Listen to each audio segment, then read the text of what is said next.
Woo-hoo. All right, good evening, ladies and gentlemen. This is the Village of Royal Palm Beach Special Magistrate hearing. I'm very loud. For Wednesday, October 13th, 2021. My name's Doug McGibbon. I'm the Special Magistrate. First thing I'm going to do is swear everyone in, and I'll end up doing this 3 or 4 times as the groups move through. So everyone, please raise your right hand. Swear you're going to tell the truth, the whole truth, and nothing but the truth. Say, I do. Everyone knows their right from their left. That's a good sign. All right, most of our hearings today will either be violation hearings or fine assessment hearings. When you hear your name being called, please walk up to that podium and identify yourself. The village attorney will show you documents and ask you if you object. They'll present their case, and then you get to present yours, and I get to make a decision. That situation reverses when we get to the fine mitigation hearings. Those people have been through a violation hearing and a fine assessment hearing. They're asking for relief, so they get to go first, and the village gets to respond. I think we got the PowerPoint up and running now, so we probably can start. So please, village, take it away. Thank you, sir. Amity Barnard, Assistant Village Attorney. We're starting on page 1 of your agenda. It's an irreparable, irreversible violation. It's case 21-0874724 Hibiscus Drive. Jose M. Brito. For the Village of Royal Palm. Code sections 21-5-4, 21-5-8, 21-5-9, 21-5-13, 21-5-15. A pink substance was poured into the storm water drainage system of the Village of Royal Palm Beach. I observed this violation on 9/30/21. Sent out notice of violation, notice of hearing, and posted it to the property on 9/30/21. I'd like to enter those following documents into evidence. Exhibit 1, notice of irreparable, irreversible violation, notice of hearing, affidavit of service. Exhibit 2, verification ownership. Exhibit 3, pictures. All right, you seem to have service via an affidavit of service, I guess, posting it. So please take it away. Can you state your name for the record, sir? Jose Brito. The packet of information I just handed you, that packet there, those are the exhibits that the village would like to enter into evidence. Exhibit 1 is the notice of irreparable, irreversible violation. Exhibit 2 is verification of ownership, and Exhibit 3 is pictures. Do you have any objection to those documents, sir? To the document itself? Yes, to the documents themselves. So far, so good. Okay. Admitted without objection. So what's the pink stuff? Well, that morning, my dad, which is the owner of the house, woke us all up and asking us what the heck was that. We honestly didn't know. The guys that took the picture told us, well, it doesn't look like paint. You guys are painting? And I'm like, no, there's no painting going on inside the house. And that same day, I don't know if the guy actually mentioned it, but the same day that he was there taking those pictures, the neighbors came from the front of the house and said that there was also oil on their drain that they had to clean. That like it seems like somebody's actually dropping stuff in the actual like drainage. Okay, so I've got a picture here on the screen. Where was that taken? That was up by the front door when Yes, I by went the to front knock house. on the door to see if anybody was home. That was to the right, which is almost like in front of the house, to the right of the door. So it looks like they have pink residue in a container by the door of your house. Yes, So it would look like it would be someone at your house that did this. right. Exactly how it looks like. Yes, sir. And that's why when I asked the guy, and he's like, "Well, somebody called here," and he seems like somebody just went ahead and made a call, anonymous call, saying that somebody saw a person from our house, and they couldn't describe what person was it.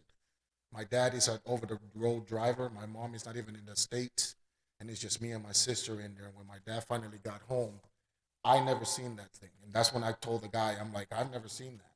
That is not ours. Like the only paint that we had, it was for the door that we still stripping. We haven't even finished it just because of this hearing. Okay. And what is the village's position? You've got pink stuff in the drain. You got pink stuff by the door. It's probably their pink stuff. It's sitting there. Yeah, the evidence that you have in front of you, the picture of the garbage can with the same substance in it as is in the drain, seems very sufficient to connect the dots between where the material came from and ultimately where it ended up. So we have set this for irreparable and irreversible violation. We would ask for an order requiring respondents to immediately cease and desist from discharging anything into the village's stormwater system. That certainly violates the code. It also is a problem for the village's NPDES permitting process. So first and foremost, immediately stop doing what they're doing. And then secondarily, we'd be asking for a fine. As you know, the law allows us to request a fine of up to $5,000 per violation. So here's my problem. We've got a pink drain in your property. We've got a pink bucket at your front door. Yes, sir. No one's admitting to it. I don't know what it is, so I can't tell how harmful it is. I did the North Palm Beach Code Enforcement Board last week. Some guy cut down 3 oak trees that he wasn't supposed to cut down yet, and I ended up fining him 15 grand. I hear you, sir. So it's $5 grand per violation. And if you can't tell me what it is and how harmful it is, then I'm going to end up doing the same because I can't tell if it's a big problem or a little problem. Well, that's the thing that I'm saying, because when the guy was there taking those pictures, because I was right there, that tan truck that it was in the previous pictures was mine. I was literally present when he was taking the pictures, and I was asking him.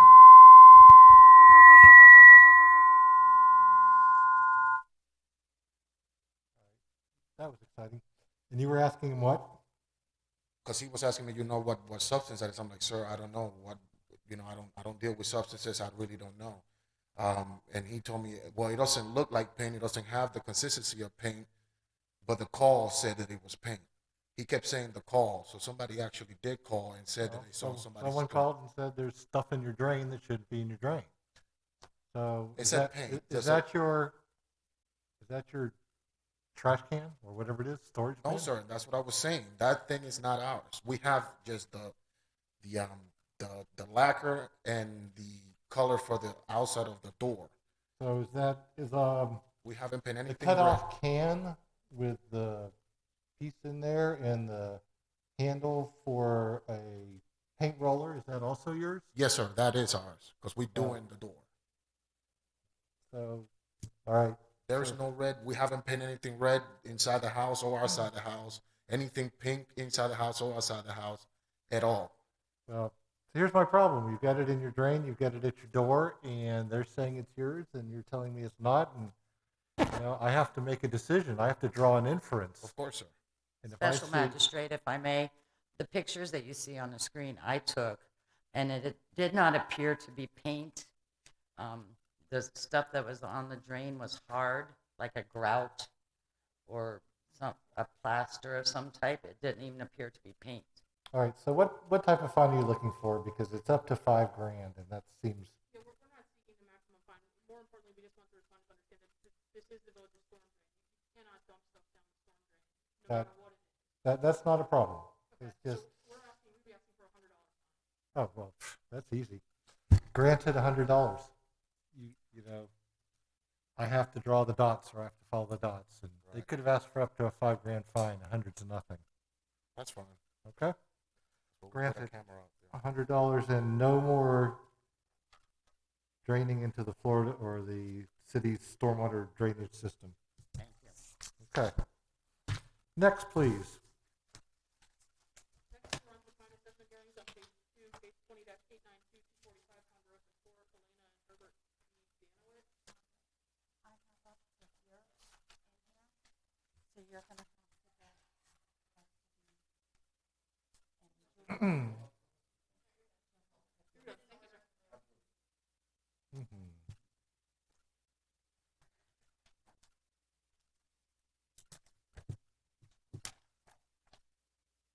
I would like to enter the following documents into evidence. Exhibit 1, order granting continuance, Exhibit 2, verification of ownership, and Exhibit 3, permit information.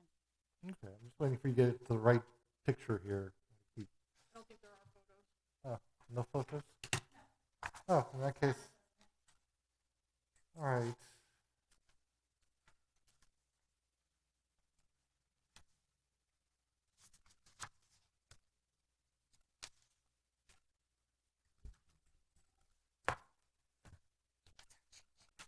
Okay. Herbert Danowit. Elena Danovich. Thank you. The package of information that Code Enforcement Supervisor Walker just handed you is the exhibit that the village would like to enter into evidence. Exhibit 1 is the order granting continuance. Exhibit 2 is verification of ownership. And Exhibit 3 is permit information. Do you have any objection to those documents? No.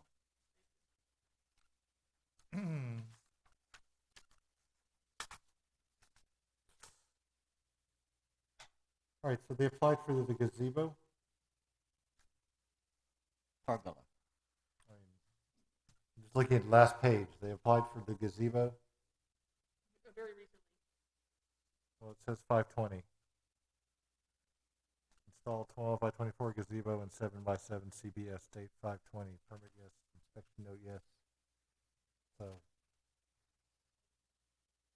Yes, that's the permit information, but they needed the variance. So this Okay. is the one that they're going through the variance procedure. okay. So they And when I talked to planning on Tuesday, might have been Friday, they had just recently submitted the documentation that they had requested.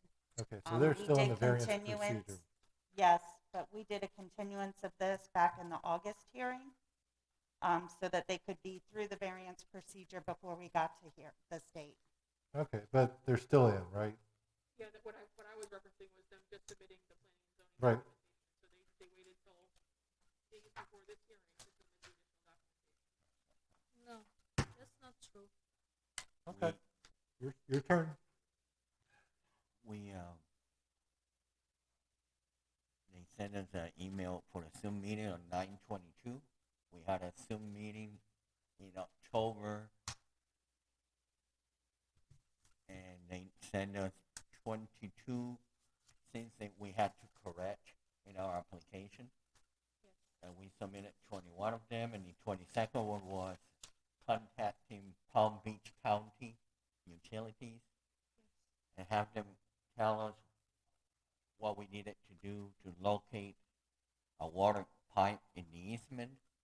And actually, they contacted us today to give us a reference ticket number when they're coming to market to see if we're 5 feet away from the water main in order for them to approve the variance. Okay. And when did you originally apply for the variance? Because it's not on my documents here. We, what was it? In August was when we got a continuance, and then we applied, and then the variance people sent us an email on September 22nd. All right, No. so you applied in August after my order of the 16th. And in September 22nd, they sent us an email telling us of 22 items they wanted us to correct. They received it with, October 6th.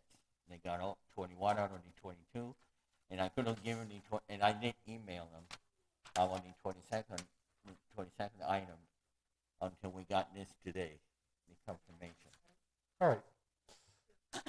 Council, would you? Back at the last hearing in August, we had the workflow for planning and zoning, and you had applied for it in June, is what it's showing. It was in planning and zoning system in June. Yeah, but we didn't get anything, a response from the variance until September 22nd. Mm-hmm. That's an email, and I can show you the email. June, July, August, September, 3 months before they got a. The trouble is they're still not through the TSR process. They still have to go back to TSR. There's still 2 public hearings. So Right, but if you're like 3 months to tell them their application's bad, no, when they were here at the August hearing, they hadn't submitted everything to even have a complete application. because we were referred to the building, from the building to the planning. That's why. We send it to the building committee, and they told us you're sending it to the wrong place. You should be sending it to the planning and zoning committee. So we have to resubmit all of that to them. Okay. Look, they're going through the process. What do you want first? And whose microphones are killing us? Yeah, so the village today is asking to start a fine running. We'll reduce the fine to nothing. We just need to ensure that they continue to get through the process as expediently as they can. This case was written in December of last year. I understand it was written in December of last year, but I didn't, sign it until August. And they said they applied in June, and they got July, August, September, and they got a note back or an email back that it wasn't sufficient, and here we are, September, and then it's October 13th, which is now, it's not, and then they try to get the information, which I want to see, and I'm like leaning towards giving them more time as long as they continue along in the process. Yeah, that's the thing. Once this order is issued, there's no encouragement to proceed with additional continuance. They can come to the next hearing in Well, if they come to the next hearing in 30 or 60 days and nothing has happened, I'll start fining them. But if they're sitting here waiting and they get kicked out 3 months into the process, weeks before the hearing, I'm going to give them more time. As long as they stay, especially if they've got their email from the health department, which is, I got to tell you, notoriously fun to deal with, trying to get anything out of the health department. From the county. The trouble is they're trying to put a structure in a county easement. So Right, and understanding that, this is not as easy as it could be if it were all Royal Palm Beach and all Royal Palm Beach's easements, but they're trying. And as long as they're trying, I'm going to give them some more time. I'd like to see the response from the Palm Beach County Health Department that he's waiving. This was a reference ticket when they're going to come out.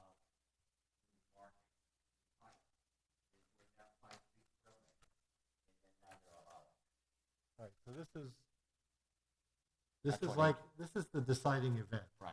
Because if Palm Beach County will not give you permission Then that's it. to use your easement, you get to remove the gazebo. Yep. Yeah.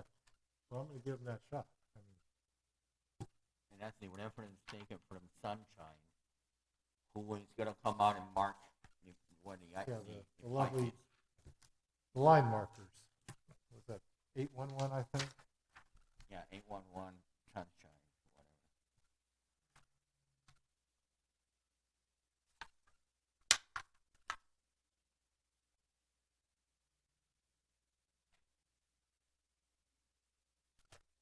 And this is supposed to happen in a couple of days. They say by November 15 we'll have an answer, Oh, according to what they told us. November 15 by 11:59 in the morning. I mean at night.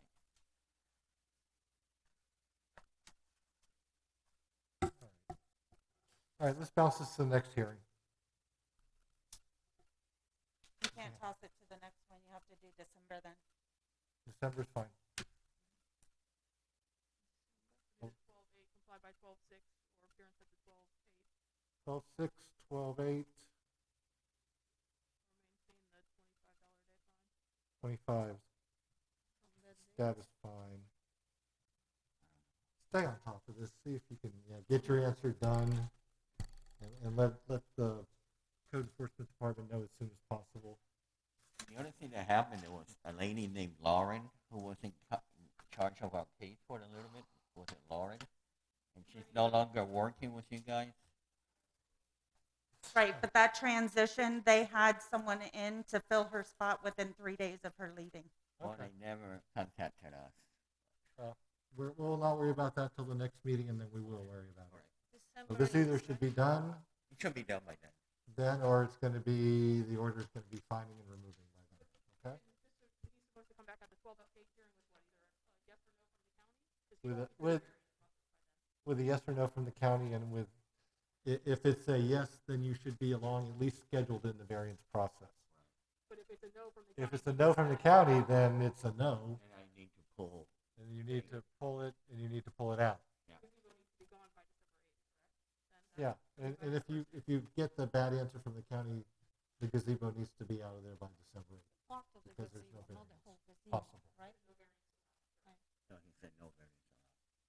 if there is no variance. Oh, It all so depends on the county. Feet, and we The only county have holds their feet. fate, your fate in their hands. So, Okay, enjoy. thank you. All right, granted, 12-6, 12-8, 25. Next, please. Next is 21-0306, 134 Sparrow Drive. Rachel George and Wasim William Andrews. I Okay. enter the following documents into evidence. Exhibit 1, previous order finding violation. Exhibit 2, verification ownership. Exhibit 3, pictures. Exhibit 4, AS400 permit information. All right, is anyone here for 134 Sparrow Drive, Unit A? There we go. For the record, sir, what is your name? Sure, it's Wasim Andrews. I go by Sam Andrews. Thank you, sir. That packet of information there, that's the exhibits that the village would like to enter into evidence. Exhibit 1 is the notice of violation. Exhibit 2 is the notice of hearing. Exhibit 3 is verification of ownership. And Exhibit 4 is pictures. Do you have any objection to those documents, sir? Okay, so let's take a look here. I mean, I'd have to read this over. This is not the same packet I'm from sorry, last time. Exhibit 1 was the order finding violation. Previous order, I'm sorry, I misspoke. And Exhibit 2 is verification of ownership. And then Exhibit 3 is pictures. And then there's the village's KIS AS400 permit information is Exhibit 4, sorry. Okay.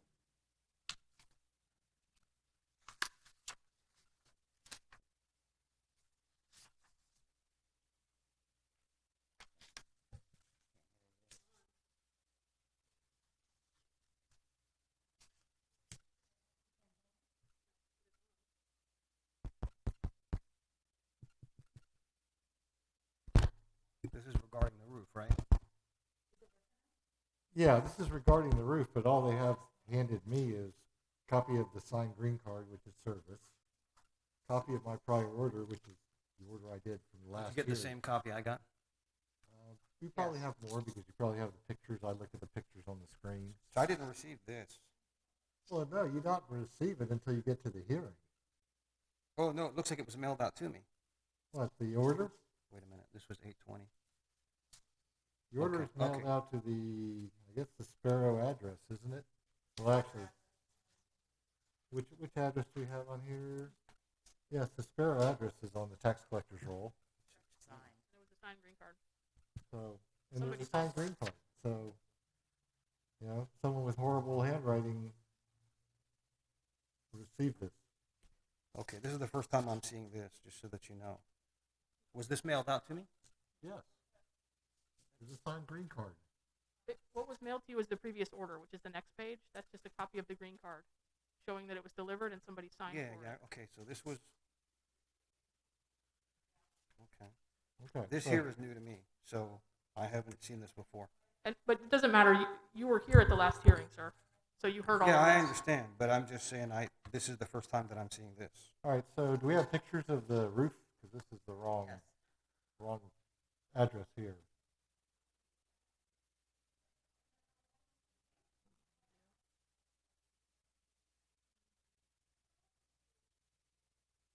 Go past it. How many have?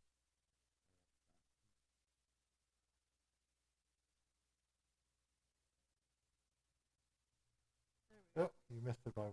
Right there. There we go. Okay. So here we have roof in disrepair. Got a tarp on it. And I don't see, I see a roof permit from 2018. Right, that's correct. Final. And that's FI, it's a final approval, or what's that? Oh, Yeah, yeah, that that was was old. That's been finalized out. So in 2018, you had a roof put on. Yes, sir, that's correct. Now you have tarps all over it. Right. Okay, that seems to be a problem. Why is there tarps all over it? It's leaking throughout the roof, Okay. and we're still looking into the process. I've contacted the DBPR. They have given the roofers plenty of time. The roofers are now fighting it. The DBPR has informed me. First, he told me, he says it's best to wait before you do anything with the roof. He says your best course of action may be to have them redo the roof for you. I said, that's fine. He says, I don't think they're going to just write you out a check for $88,000. He said, your best bet is let's give them a chance to make things right. So anyhow, on the guidance of the DBPR, I was put on hold. I just got a letter the day before yesterday from David at the DBPR. He's now upgraded this to the state attorney's office. The chief construction attorney is now involved. I have a copy for you if you'd like. I mean, this is a mess. And so they're fighting it. They're saying they've done nothing wrong. I've given them all the evidence from my attorney, my engineer, roofer, and inspector. And he's telling me that, unfortunately, when I spoke to David yesterday, actually I got the email today one email from the DVPR. Speaking to David, I was not happy with the response, but he's telling me, I did tell him, I'm talking to the city. I need some answers. He says, quote, you need to tell them this is out of your control and that we're waiting on Tallahassee. Tallahassee is telling me that David tells me this is going to take 3 to 6 months. I'm not happy about that. This is his response. The email I got from Tallahassee is telling me we are extremely busy at this time and we're going to get to you in the order that this has come in. Okay. So this is not a fun situation to be in. This has been 3 years, and I'm just very disappointed that this is what happened once this was permitted. I need to. This is very, very frustrating for me. Okay. Well, the problem with this is DPR doesn't control Royal Palm. They're separate legal entities. Royal Palm does not have a roofing permit applied for to justify the tarps on your roof. So you just have tarps on your roof and a fight with the roofer. Yeah, I'm trying to stop the water intrusion. And that may be the good news for a fine mitigation hearing. The problem right now is that the issue we have is that the evidence is in the nails. The nails have been penetrated too deep, which has caused water intrusion. The investigators in Tallahassee, I need to get permission from them and get the okay to move ahead. That's the evidence. If I destroy the evidence, I could be in a problem with Tallahassee. Well, no, I'm telling you that you're probably going to get fined right now, but you can come back and get a fine reduction. I'm just hearing from them now. It's not like I'm here to be playing games. I mean, the roof wasn't even completed. I don't understand why it was signed off. Okay. You're in front of two different boards. The DPR would say, not a problem. I'm sorry? You're in front of two different boards. One's the Department of Professional Regulation, Yeah. a state agency in Tallahassee. Right. And The other's Tallahassee. the Village of Royal Palm Beach, a municipality in Palm Beach I County. guess I got 3 different boards So on. they're talking saying to. they're talking. Well, I got to see what they're going to say. I'm trying to get in touch with the person who's the representative. They haven't given me a representative yet. They haven't even given me, just now, today, I have a phone number that I can finally call. And I can show you the email that I received today from Tallahassee. So I need to find out from them, what investigation do you need to do so that I can get this thing done? Because the evidence is in the nails.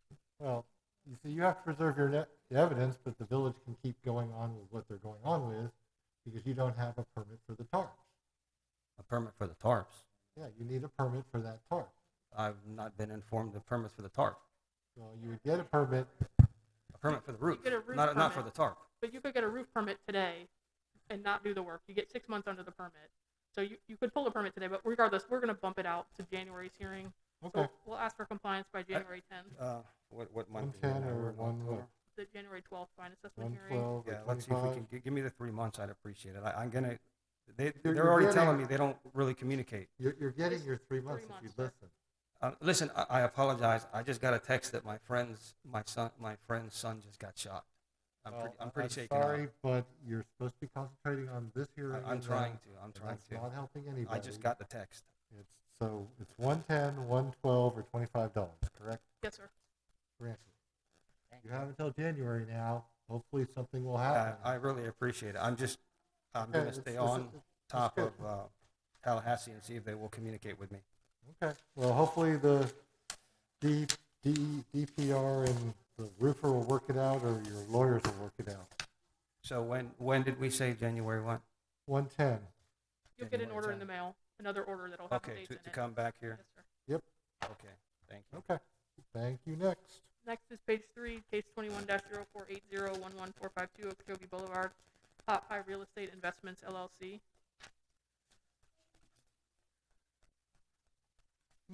I would like to enter the following documents into evidence. Exhibit 1, order finding violation. Exhibit 2, verification of ownership. And Exhibit 3, pictures. Okay. And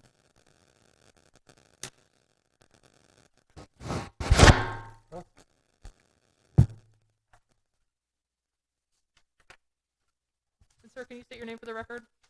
John Reese, Can you spell your last name, sir? R-I-E-S. And your relation to the corporate entity? I'm sorry, my relation to who? Your relation to Hot Pie Real Estate Investments, LLC? I own that building. Okay. Well, PNC owns it. I don't know. I pay the interest. Okay. The exhibits that Supervisor Walker just handed you are the exhibits that the village would like to enter into evidence. Exhibit 1. Sorry. Yes, I recognize. Okay. Do you have any objections to the exhibits they're trying to enter into evidence? No, Your Honor. Okay. Admitted it without objection. And just for the record, Your Honor, these are the order finding violation is Exhibit 1. Exhibit 2 is verification of ownership, and Exhibit 3 is pictures. Gotcha. Thank you. All right. So double-decker bus. Double-decker bus. I went on one when I was in London. It seemed like a fun thing to do. In Well- Florida with the rain and the heat, well, that's a hard sell. The whole idea behind that double-decker bus was, during COVID, was to produce Italian ice, bus truck, gelato truck in the parking lot, free for the children of Royal Palm. I thought I was going to bring something European. It was a whim of an idea. I guess I didn't do my due diligence because I didn't know it was in violation parked on my parking lot.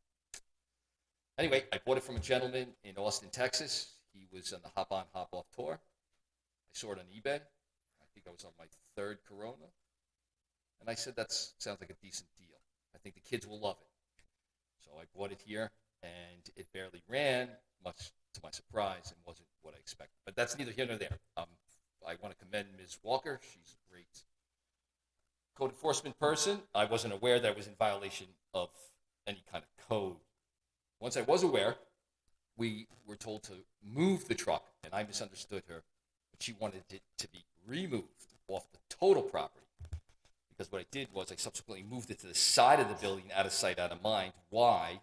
We tried to make amends. Where are we going to park this bus? Okay, and this is all during the COVID ideas, which probably has nothing to do with other than I can't get a mechanic out there to get this bus started. So here we stand. We're looking for a generator alternator for that particular item. I called Coughs. I tried to get it towed. They won't tow it. He said, John, it's too heavy, too long. And where do you want to tow it? So that seems to be the delay. But I want to be fully compliant. We didn't put any signage on that truck. We're not there to promote that truck in any other way, but it's a great selfie truck. A lot of young kids like it, and I let them go through it if they want. I don't care. So we are trying, Your Honor, to move that out of the way. Doing so, Ms. Walker also observed some neon lights. I didn't put those neon lights on the exterior. The beer company did during COVID. They tried to take advantage of some codes. They were since been removed, and I comply with her there. Secondly, she said I'm not landscape compliant because pavers were put down for the bus. She's partly correct. The pavers were not put down for the bus for the parking. The pavers were put down for a new fire door that was required, which is excess cost of $6,900, not including permit fees, that the fire exit door pedestrian had to land on concrete clamshell or pavers.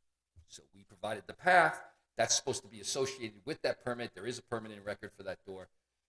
But now Ms. Walker would like me to remove it. I'll do my best. But here's the situation that we are under extreme financial pressure in hospitality. Extreme inflation and no workers. So I'm trying to move that truck. We just can't get that bus started. Okay. See, normally you would actually have to change your entire site plan to create a parking space for this lovely vehicle. It probably has not been done, correct? Right, and that's not the only outstanding issue, as he indicated, and as Ms. Walker can testify, there are other issues that remain in violation, so it's not just the bus. So it's the bus, it's the landscaping, it's the this and the that. Yeah, so this is a fine assessment hearing. We're here to Yeah, start a fine running. you need to go, they have semi-tow trucks. No, Probably- there's they're no question. probably expensive, but they have semi-tow trucks. Oh, it's so- more than expensive. It's $1,900 and it's $5 a mile, but we have to find a place to put this particular truck. But we can address each violation. All I'm asking for is time and understanding, because the truck can be. First of all, I don't understand what the violation was if we are not allowed to park a truck on that property. The reason Okay, for well, the violation is it's crossing 3 marked spaces, and you're required to have a certain amount of spaces for the square footage of your building. And if you're going to take those spaces out, you need to cut your building down. Or you need to change the site plan to include a parking spot that includes that dimensions for that truck without removing any other parking spaces. Otherwise, you need to cut your building down. that's great So information. the simple solution is to move the truck out of the way and place it somewhere in storage until you decide to get it taken care of. And the motivating factor is going to be my finding you starting today. No, So- the fine started on Well, September it started 24th. 13 days ago, I would So it's assume. 20 days, so it's $1,500 in continuing. So yes, you can sit there and you've just racked up enough fines almost to pay to move it while you're sitting here dithering with it, and you can dither with it as long as you want and try to figure out your way around it. But now Well, it's time to move. So what's the amount of the fine? It's been out of compliance for 20 days, so it's $1,500 in continuing until compliance is achieved. Well, I beg to differ the 20 days, because Yeah, you can't argue on the calendar. It's supposed to be removed under my order by a certain date. They By take the next day. September 23rd. So September 23rd till now is the 20 days. You don't argue with math. So you need to move it, and this goes for everyone in the room. If you move it tomorrow and you get everything all nicely done, you call code enforcement so they can come by and inspect and give you an affidavit of compliance. Because if you move it tomorrow and you tell me 2 months from now that you moved it 2 months before, you don't get credit for that unless you can prove it. And the best way to prove it is an affidavit of compliance from the code enforcement department. So $1,500 plus continuing is granted. You hold the keys to your salvation in your hands. If you can get it moved out of there and get the door situation fixed, they'll stop the fines, and then we can talk about reducing them. But until now, $1,500 plus continuing is granted. okay, I appreciate that, Your Honor. Okay, All right, we'll move forward. Thank you. thank you. Thank you. Staying on the same page, special magistrate violation hearings, 21-366, 214 Ponce de Leon Street, Asif and Stephanie Brown. The code section 6190A1, the description, roof ridge bin is in disrepair and covered with tarp. This violation was observed by Dina Foley on 5/13/2021. It was sent certified mail on 5/14/2021. The homeowner had come into the office and I personally spoke to him. The notice of hearing was then posted on the property. I would like to enter the following documents into evidence. Exhibit 1, notice of violation. Exhibit 2, notice of hearing and affidavit of service. Exhibit 3, verification of ownership. Exhibit 4, pictures. And Exhibit 5, the permit information showing that there's no. Okay. Thank you. That you brought in.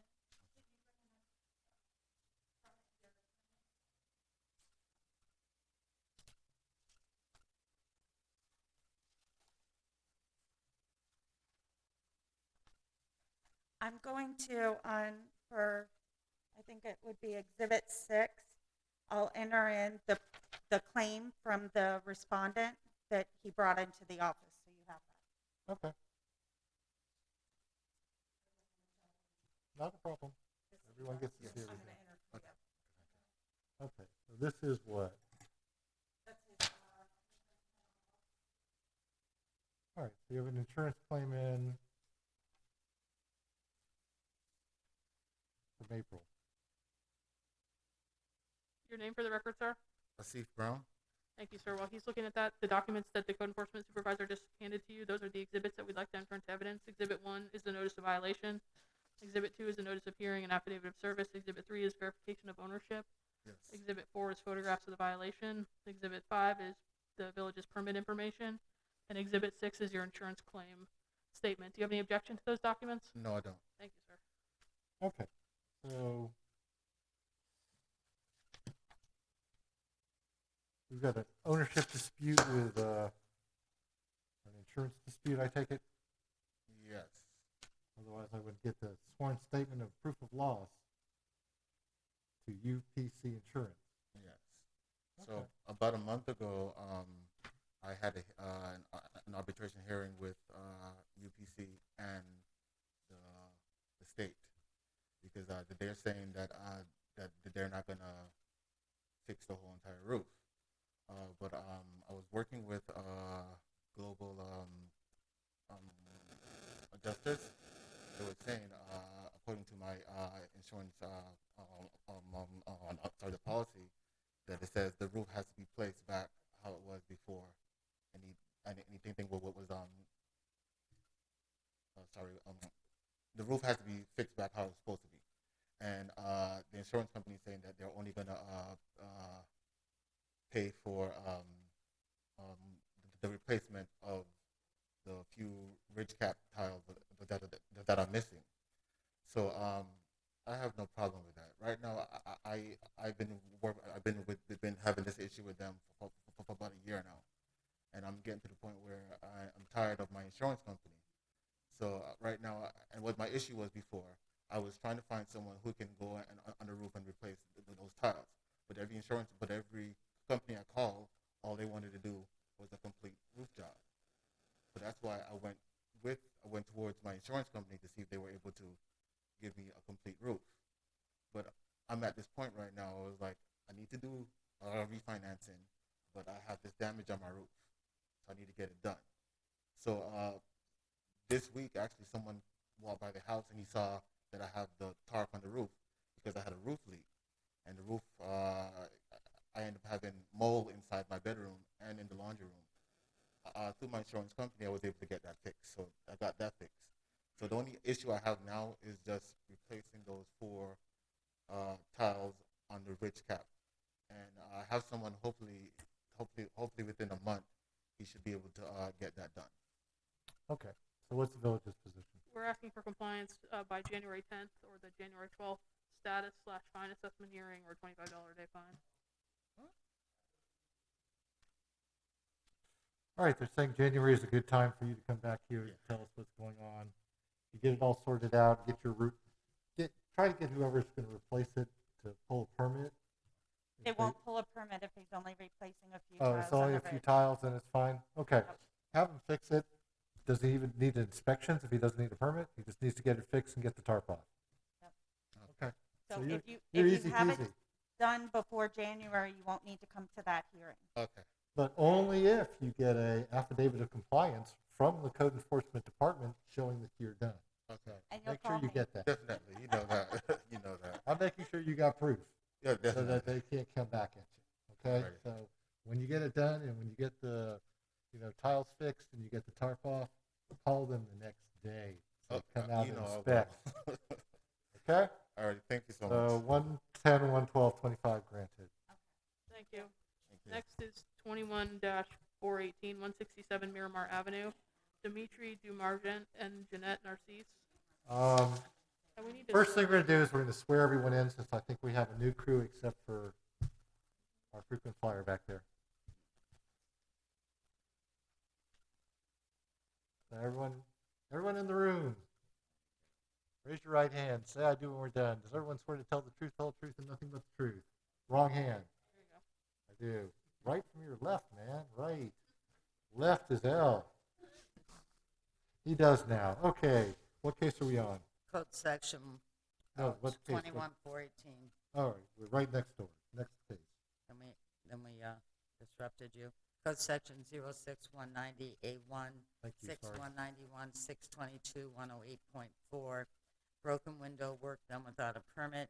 Addition, patio, roof, or structure.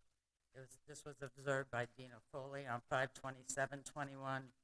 It was sent certified mail 5/27/21. It was returned on 6/10/21. And the notice of hearing was posted on the property 8/20/21. I'd like to enter the following documents into evidence. Exhibit 1, notice of violation. Exhibit 2, notice of hearing and affidavit of service. Exhibit 3, verification of ownership. Exhibit 4, pictures. Exhibit 5, permit information. Can you state your name for the record, ma'am? What's that? What's your name? Jeanette. Thank you. The packet that I just handed you, that's the exhibits that the village would like to enter into evidence. Exhibit 1 is the notice of violation. Exhibit 2 is the notice of hearing and affidavit of service. Exhibit 3 is verification of ownership. Exhibit 4 is pictures of the violations, and Exhibit 5 is the village's permit information. Do you have any objection to those documents? No. All right, admitted without objection. You have service via signed green card. So broken window, that's kind of easy-ish. The work done without a permit. What is that? Let's see. 67 Miramar. It's the structure to the right of the house. Yeah. All right, someone put a patio roof or something on your property? There was a patio there Yeah. already when I purchased the house. But through one of the hurricane, the metal piece came off. What I did, a part of it came off. I had took it. It's over a couple years. And what I was trying to do, I mean, I knew I didn't have the permit. I had stopped when I had received the notice. I stopped it, and I was gonna put it back up. And I stopped it now. I'm working in the process to get the permit. It's not easy. It's not the easiest thing, especially right now. But I mean, I'm almost done getting everything ready to go and try to get the permit. The window, I have the permit, but it took like a lifetime for the window. I get the window beginning of late August, beginning of either late August. I don't have the exact date, but I just get the window. I get the permit. I just have to put it up, and so I can call them. They can do the inspection. Okay, so you're doing the window, which I said was the easiest one, and you're trying to get the patio roof or structure permitted.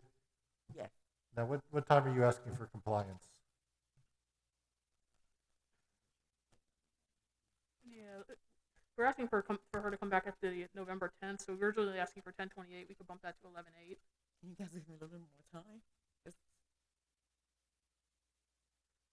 do the 12/8 hearing, so 12/6 and 12/8, or 12/6, $25 12/8. Yeah, get your permit application in, and then come back in December if I need to see you. And see What's if the you date? You're going to be back here on the 8th if you don't get the permit. Okay. If you don't get the permit issued. Okay. So apply as soon as you can, Mhm. and just keep the process rolling. And if it's I will. rolling along, I tend to roll it along to at least give you time to get through it. Right. And that way, hopefully, you'll get to the point where it's fine. I don't know about the engineering. That's probably the most expensive part of the whole process. So we'll It see. depends, yeah. It's no structure is the same. So 12/6, 12/8, or 25 is granted. Thank you. Yeah, turn off your phones, people, just because it's embarrassing. I don't care. Mine's already off. All right, so the next one is the next one. You'll get an order in the mail, ma'am. Thank you. You're all set. Next one's at the top of page 4, 21-482, 103 Seminole Lakes Drive, Seminole Lake Homeowners Association, Inc. Code section 06190A1 and 11.3. The front gates are not working. Remote access is denied. This was observed by Dana Foley on 6/16/21. It has sent out notice of violation, certified mail, notice of hearing were mailed out on 9/10/21. I'd like to enter the following documents into evidence. Exhibit 1, notice of violation, notice of hearing, and USPS tracking information. Exhibit 2, verification of ownership or information, and pictures. Still waiting for the pictures, but it's fun watching them flash by. I don't know, maybe I skipped over. Hold on.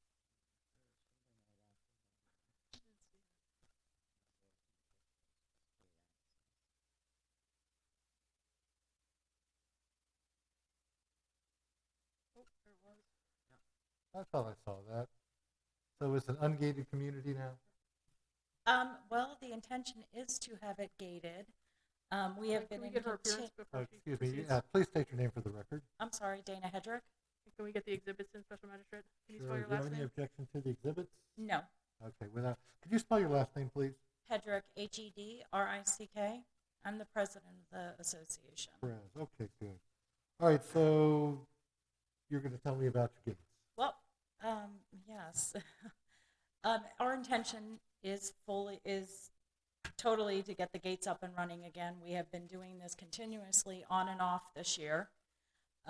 Most recently, we had them, we knew we got the notice. We were working diligently to have them repaired. We had them repaired on, I believe it was September 10th, and September 13th, somebody mangled the exit gates by forcing them open with their vehicle and put the gates down again for another two weeks while parts were ordered. And we got those up and running again last Thursday. By Friday morning, somebody had forced the entry gates open, causing more damage. In the past 3.5 weeks, we've spent almost $4,000 on repairs, and we continue to have these problems that we just... I think you need to spend a couple $100 on a camera. Well, that is, we are now looking into that. It is a process, and I also we live in a community where they don't necessarily want to pay special assessments. So, and that's what it would take, obviously, but it's something that we're going to have to look into options to start catching these people that damage the gates and cause all these problems. Because that's how you would get it normally if you had a camera aimed at that. Well, we're going to need license plate readers and everything to really... If you have it aimed in the right direction, you're going to get their plate too. Excuse me?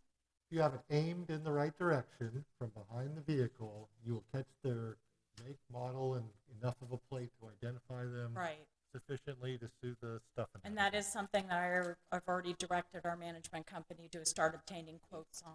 Because that's only a couple $100, literally. I represent a small town over by the airport. And they have license plate readers and they have cameras that go in and out. And I'm sorry, how much did you say that was approximately? I don't remember, but it was not that expensive. Okay. It was just it's like a home closed circuit system, except wired And out. it doesn't, let me just say this, it doesn't matter how many emails we send, how many letters we send and say, people slow down, be patient while the gates open. Apparently we have people just very impatient to either get in or get out of the community. Okay. So what time frame were you looking at? Because it seems like they fix it. They should call you like. Now, as of today, our gate repair company said that they have more parts on order for the motors for the entry gates, and as soon as they arrive, they will put them in. Good. Once they put them in and it swings out there the first time, get on the phone with her. I'll be on the phone with Linda. I've been in constant contact with Linda. Okay, so they We're sound asking like. for a split on this one because this is almost a life safety issue. When the remote access doesn't work, EMS and fire rescue can't get in. So Well, it sounds like they have no problem with access because it's just open. So right. So we're asking for 30 days on the remote access. That's 11/3. 90 days on the gates being fully functional. An appearance at the 2/10, the February 10th, 2022 fine assessment hearing, or $25 All a right, day hold fine. on. Well, I got the 11/3 and I'm writing down remote access. And then what's the other date? 90 days would be January 13th from today. 113 for the actual gate repair. Correct, for the front gates.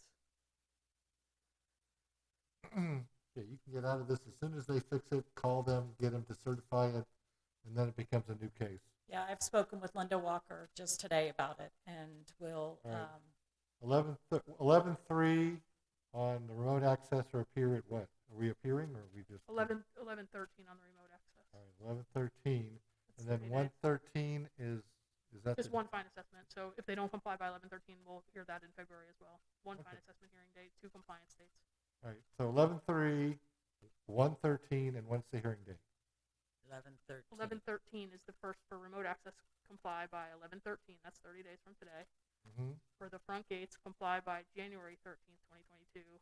Appearance for both or one or the other on 2/10 at the fine assessment hearing. That was what I was looking for. I was looking for the hearing date. 2/10 yes, sir. is fine. And what's the amount? 25.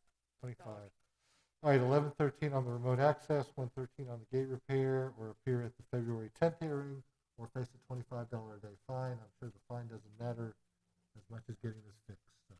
I want to do, I want it fixed as badly as everybody else. So let's get you in It's a compliance, big and then it headache. can be a problem again. Great. Okay. Thank you very much, ma'am. Okay, thank you, appreciate you. your time. Next one down is 21-490, 148 Waterway Road, Stuart H. and Tina A. Title E.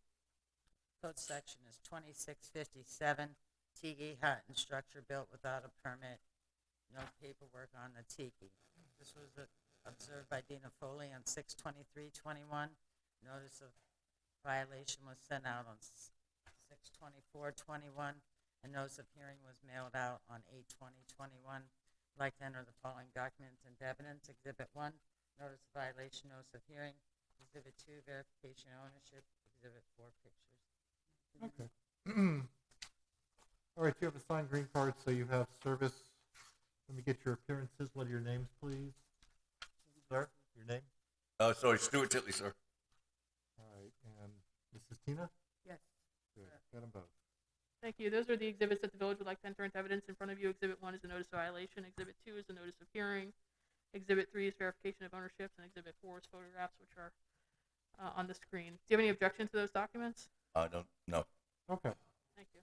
They're saying you have a tiki hut and structure built without a permit. Are they right? Well, that's a good question, Your Honor. I hate answers like that. It's And either the yes picture- or no. The picture that I'm looking at here, that structure that's in there, it's like big like this. It's not even on my property. It's on the neighbor behind me. That's their child's like climbing apparatus. Playset. Anyway, so Okay, well, that doesn't get to the other question. so So, do you have a tiki hut on your property? all right, so my wife and I purchased this house In in October 2018. of 2014 from Paul and Kim Comey. When we purchased the house, the tiki hut was on the property. It was in the backyard. That was 7 years ago. It seems that Joe and Linda George were the house flippers that had the house before the Comeys, and they sold the house to the Comeys in 2004 in April. And they sold the house, and there was a tiki hut in the backyard. That's 70 years. So here, let me stop you Let me- because it's not going to go any better. You know, there are very few people who actually go look things up when they buy property. Right. And one of the people is me and my former partner because Yep. we used to do real estate transactions, which I hated. But we would go to the municipality, and if you had a stray structure like a shed or something, Yep. we'd like to see the permit to make sure it's a permitted structure. Okay. So what the village is probably going to tell me is there is no permit for this structure. It has been an unpermitted structure its entire time. And when we played musical chairs, you're the one who got tagged with the unpermitted Okay. structure. I understand that entirely, Your Honor. But the tiki hut that I have does not require a permit. The state of Florida has an agreement with the Miccosukee Indians and the Seminole Indians that they will not require permits for their. Now, do you have proof that the Seminoles or the Miccosukee did this? That's what I'm in the process of doing. So I've got back as far as speaking to the Comeys, which were the owners from 2004 to 2014 that we purchased from. 2 days ago, I located the Megans who had built the house from the Sangers from Royal Professional Builders in 1990. They built the house, and they put the tiki hut in the yard between 1990 and 2004 when they sold it to the Comeys. So sometime in that period of time, they got the paperwork. I was told when I bought it that it was legally put in there because of the agreement with the Seminoles or the Miccosukee, which I don't know which one it is at this point in time. I don't know. I Well, I don't got to tell recall. you, I was a Boy Scout in South Florida when I was 12. So that makes it 50 years ago. And we could build a heck of a tiki/cheeky like you would not believe. Yep. We were really expert at putting in those fronds. They were all around, lovely palmetto fronds. And we could build the stuffing on one of these, and we used to do it just for fun. Right. So I can't tell you if it was a Boy Scout that did this, or if it was a Seminole, or if it was a Miccosukee Indian. Well, it was purchased But from a but professional the company. question becomes, you're trying to salvage this, which I understand. Yeah. But the village is going to want this either permitted or removed. Yes, that's So- correct. And this is a violation hearing, so. What- So this is the violation hearing, which you get some time to do this, but you're not going to get like forever to figure Surely, out. Your Honor, if I can provide the documentation that Well, if you can proves provide- that it's manufactured by Seminoles or the Miccosukee. Then you still does have that to have qualify? approval, and it cannot, you have to have approval for it. Approval by whom? They have to, Sorry, I didn't, who's talking now? You have to have approval from Okay, zoning. sorry, I'm sorry, I couldn't, who's talking? Yeah, you have to turn in the paperwork proving that it is from Seminole Indians. Right, Turn that into zoning, and they approve it. So okay. it's kind of like a permit, but not a permit. So the You have to get paperwork from them, approval. So it means that it's just If you not can- I got a receipt from Seminole, construction. let me just clarify, the Seminole construction or Miccosukee construction only gets you out of the permit requirement. That structure still is required to comply with the zoning code. That's the approval that's required. Is planning and zoning has to make sure it's not in the setbacks. so what am I being asked for in this summons or in this paperwork? You're going to be given time to comply. You can gather all your documentation. We're asking for compliance by November 28th or appearance at the December 8th fine assessment hearing or $25 a day fine. I'd like to extend that if we could, please, because I need a little time to get a hold of the original builders of the house. I don't know where they're located right now. I finally. Royal Professional? No. The people who built the house, the people who built the house that moved in, that had the house built by Royal Professional. The Comeys, not the Comeys, the Megan. That's a month and a half. From 1990 till 2004. Yeah, and the odds of them actually I'm trying keeping, to locate them. I got a phone number from them 2 days ago. I have not had a response from them. I'd like a little time to resolve that. the odds of the Comeys having saved permit information from 1990 to 2000, whoever, the odds of them keeping that are so unlikely. Unless they're hoarders. They're not keeping paperwork on prior owned property. So you're gonna have until November 28th, and if you don't come up with this stuff, you're gonna appear at the December 8th hearing and face a $25 a day fine. And that's it. All right, so I have one more question then. Yeah. So if I can't find the documentation, I can just come get a permit? Apply for a permit? You can apply for a permit right now, and that may be a good backup because, as I said, the odds of you finding paperwork from a prior owner of this house from decades ago is not that great.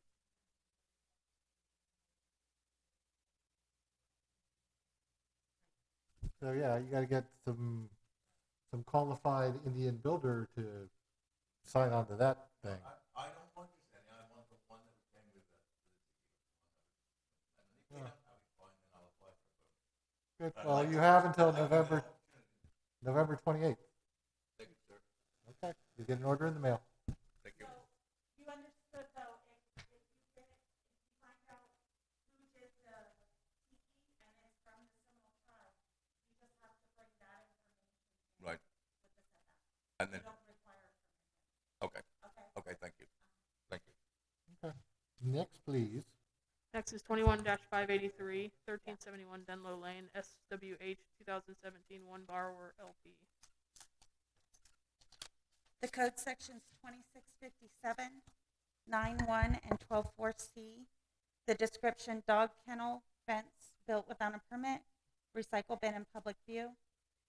This violation was observed by Dina Foley on 7/15/21. It was sent certified mail 7/23/21, and it was signed for on 8/2/21.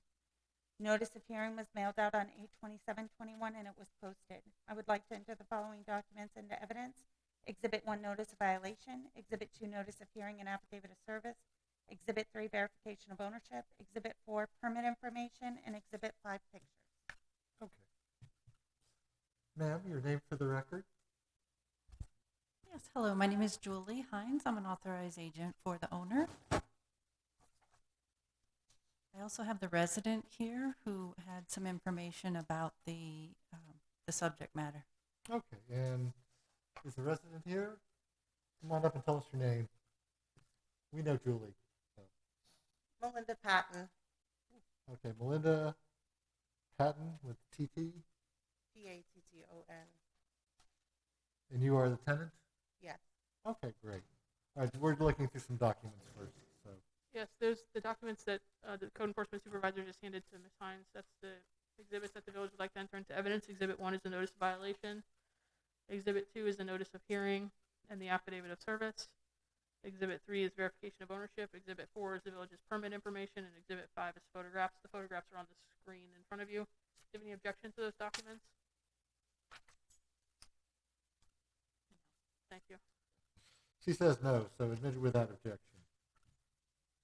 All right, so Ms. Patton, you're going to illuminate us on the kennel. Okay. Is that Well, yours? first the recycle bin really quick. So I've been on the property for almost 3 years, and those recycle bins have been in the exact same place. I never moved They've been them. wrong for 3 years. But I so- didn't know. Huh? They've been wrong for 3 years. No one cared until now. No. So I didn't know that they weren't supposed to be. So when I got the notice about them, I did call to ask where I was supposed to put them. So I eventually called, the bar or who we rent from, and they told us to put them on the back porch. So that's where they've been. That's lovely. And as long as it's screened, it could be there where it is, but there's no little screening around it. If you had lattice in front of it, it would probably qualify. Just so we're clear, the garbage cans are they're finding a fact, so they have complied. Yeah, well, since, no, she's but- getting some education out of this. This isn't going to be just a total, So yeah, you can put it there. You can put your trash can there, but it has to be screened. Most people don't do that. I keep mine in the garage. I keep my trash bin in behind the fence. That's what keeps you out. But what really is of concern is the kennel. Okay, so before we did the kennel, I actually pulled up the bylaws for the city to look at what was requiring a permit, and my understanding of it was anything that you were putting into the actual ground, like concrete or post.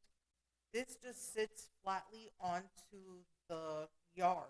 It's not down into any. It doesn't break any That's ground. that's one of the criteria. But another thing is, you can't put certain structures, and this will qualify as a structure, in areas that are setbacks. They have to be at the right spot for them to qualify. And it looks like these might be in the side setback to the house if I'm looking straight down the way. And if it's, but it has to be placed somewhere viable. And I don't know, do they need a permit for the structure for location purposes or no? They need a permit for it. If you want to come in and bring in the paperwork on it and get a different determination from the building official, you're more than welcome to do that. Yeah, go talk to the building official and see. I mean, anytime you do put something in the ground. When I built a playhouse, it was a big old playhouse. It was 13 feet tall and 2 stories and all kinds of stuff. No, it's under 6 feet, so I made sure of that too. So I went in and looked to Yeah, make but sure you're it was gonna something. So I didn't you're gonna understand. get So time. You're gonna get time. We're probably gonna do this around. But it it's also, the it still has to location? meet whatever the side setbacks and the So you rear may have to move setbacks it are. away from the property line further. It all depends on where it Oh, sits. Yeah. Okay. Because there's, side setbacks are usually 10 feet, rear setbacks 10 to 20, depending on where you are. Yeah. There are easements there An that easement. FP&L and Comcast and people, you're not supposed to put stuff on top. When I did my fence permit, I had to sign a removal agreement, which meant that if Comcast or FP&L needed to get to my property, they could just rip my fence apart to do it. So it still is something that specifically requires a permit, or I can it may go in it may and talk? require a determination and a determination. location as opposed to Okay. a quote permit. It may Okay. require a quote permit. I don't know, but you Okay, need to check. talk to the building department because Okay. you are in a unique position of having basically a big dog cage. So it may or may not be required, but it may not be allowed in that spot. I don't know. Okay. You just have to find out. Okay. We only have 3 dogs right now, 125, 160. Our little one's 60 pounds. So I'm a very dog friendly Where can I person. get the information of the building, where where I need to go? You to just go on their website, Village of Royal Palm Beach. call No, it- oh, she'll no. need to come in Okay. with she'll the need- specifications. It needs a permit. Okay. If she wants to bring her specifications in and see if she can get a different determination from the building official, then you're more than welcome to do so. You also need But to the way that coordinate it with Ms. stands, Hines, so Yeah, you we've can talked. get a copy of the survey to the property, so you can show where it is with measurements and other things. They actually require a real survey, and then you have to do one of those. So you have some homework to do. Is this going to be 11/28? So I can request Yes. a determination of the structure. yeah, you're Got just it. going to come in and you're going to either speak to Todd Okay, or Rob and show them What you got? what you have okay, and and go from there. go from Okay. Go from there. there and find out whether it's permittable or not, and whether the location is acceptable. It or may not. be something that they tell you you've got to tie down or, Right. you know, Okay, but it definitely has to meet setbacks as well. okay, So that's the biggest problem I see is your setback location. right, it's too far back. It may Okay, be too close to the property line. So that's 11/28, 12/8, 25, Yes, sir. And then the other will be a finding of fact 12/4. and the FOF on the recycle bin. Gotcha. Yes, thank you. Thank can you, I'm sorry, can you repeat that? I didn't- I'm just saying that you fixed your recycling bin by Oh, moving okay. it. So that's just a finding of fact. So the permit seal or the pen is the big question now. And Julie will get an order in the mail and she'll give you a This copy. lady's not Okay, here. thank you. Thank you. Next, we're moving to the top of page 5, 21-685, 113 Alcazar Street, Luke M. Jean. The code section is 622, 105.5. The description building permit 21113 is expired. This violation was written on 8/17/2021. Sir, can you go over there? It was sent certified mail 8/17/2021 and returned signed on 8/19/2021. Notice of hearing was mailed out on 8/27 and it was returned unclaimed and posted. I'd like to enter the following documents into evidence. Exhibit 1, notice of violation. Exhibit 2, notice of hearing and affidavit of service. Exhibit 3, verification of ownership. And Exhibit 4, permit information. Okay. Still trying to find the picture. There is no That picture? Oh, garage door. Gotcha. Some company, I don't know, they don't have to do the inspection, I don't know nothing,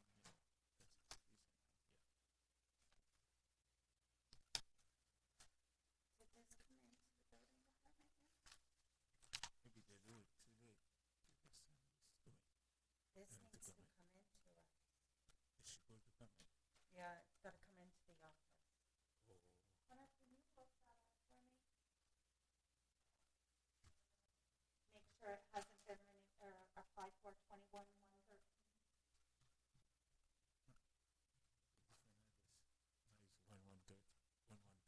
Yeah.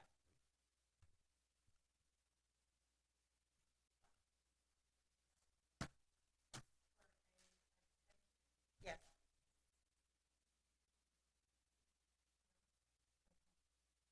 Yeah, so. Go ahead, you can talk to him. Go talk. So, this is the form that needs to be filled out, and your qualifier signed this. But this now has to go to the building department, and there's a fee for this. Or the company, not me? There's a fee. The company should be doing it, Oh, but they filled it out and gave it to you. yeah, how much is the fee gonna be? I don't know. How much is the fee? Hunter?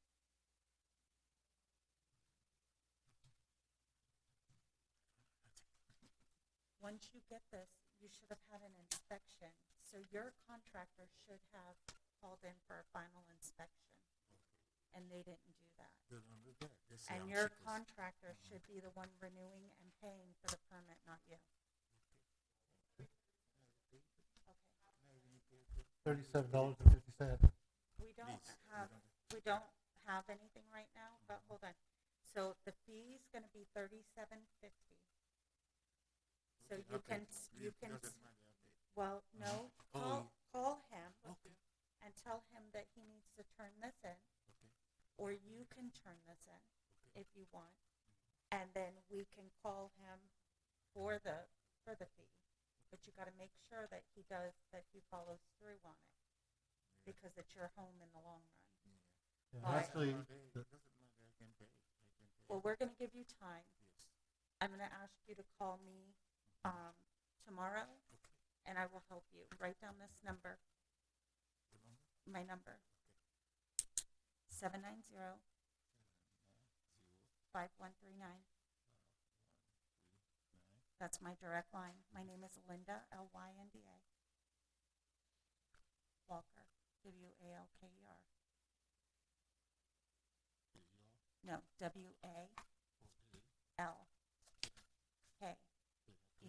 Walker. Walker. Like we're walking. So, you call me tomorrow, and I will help you Okay. on what you're gonna tell your contractor. You don't mind if I will let you talk to my cousin? Is it all No, right? that's fine. That's Okay. absolutely fine. Because I don't want Have to him call me, and then Okay. that way I can help with Okay. this, okay? Thank you. yeah. All right, that's not a problem. You may just want to pay the $37.50 and deduct it from your contractor. That way, at least you'll get the permit paid instead of waiting for him to do it, because they're not doing I it. would still try to have my contractor do it. Oh, you can It's try. the right thing to do. He filled out all the paperwork. Yeah, but he's not turning it in, and it's only like less than $40 to turn it in. I know, but still.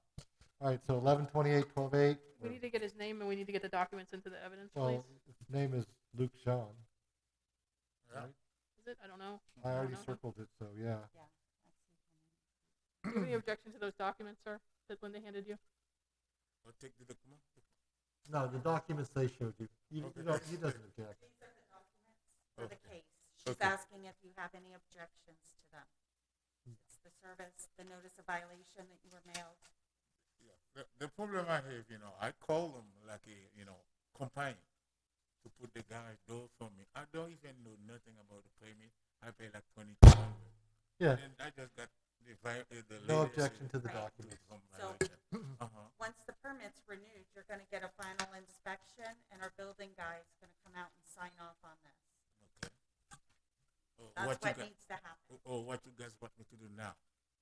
You're going to get an order in the mail. You're going to call your contractor and say you need to do this. And if he does not respond to you, you're going to go down with the $37.50, get your permit renewed, and then call for an inspection, basically. You're gonna try to get your contractor to The pay for contractors. this. Okay. And submit this to the office. Okay.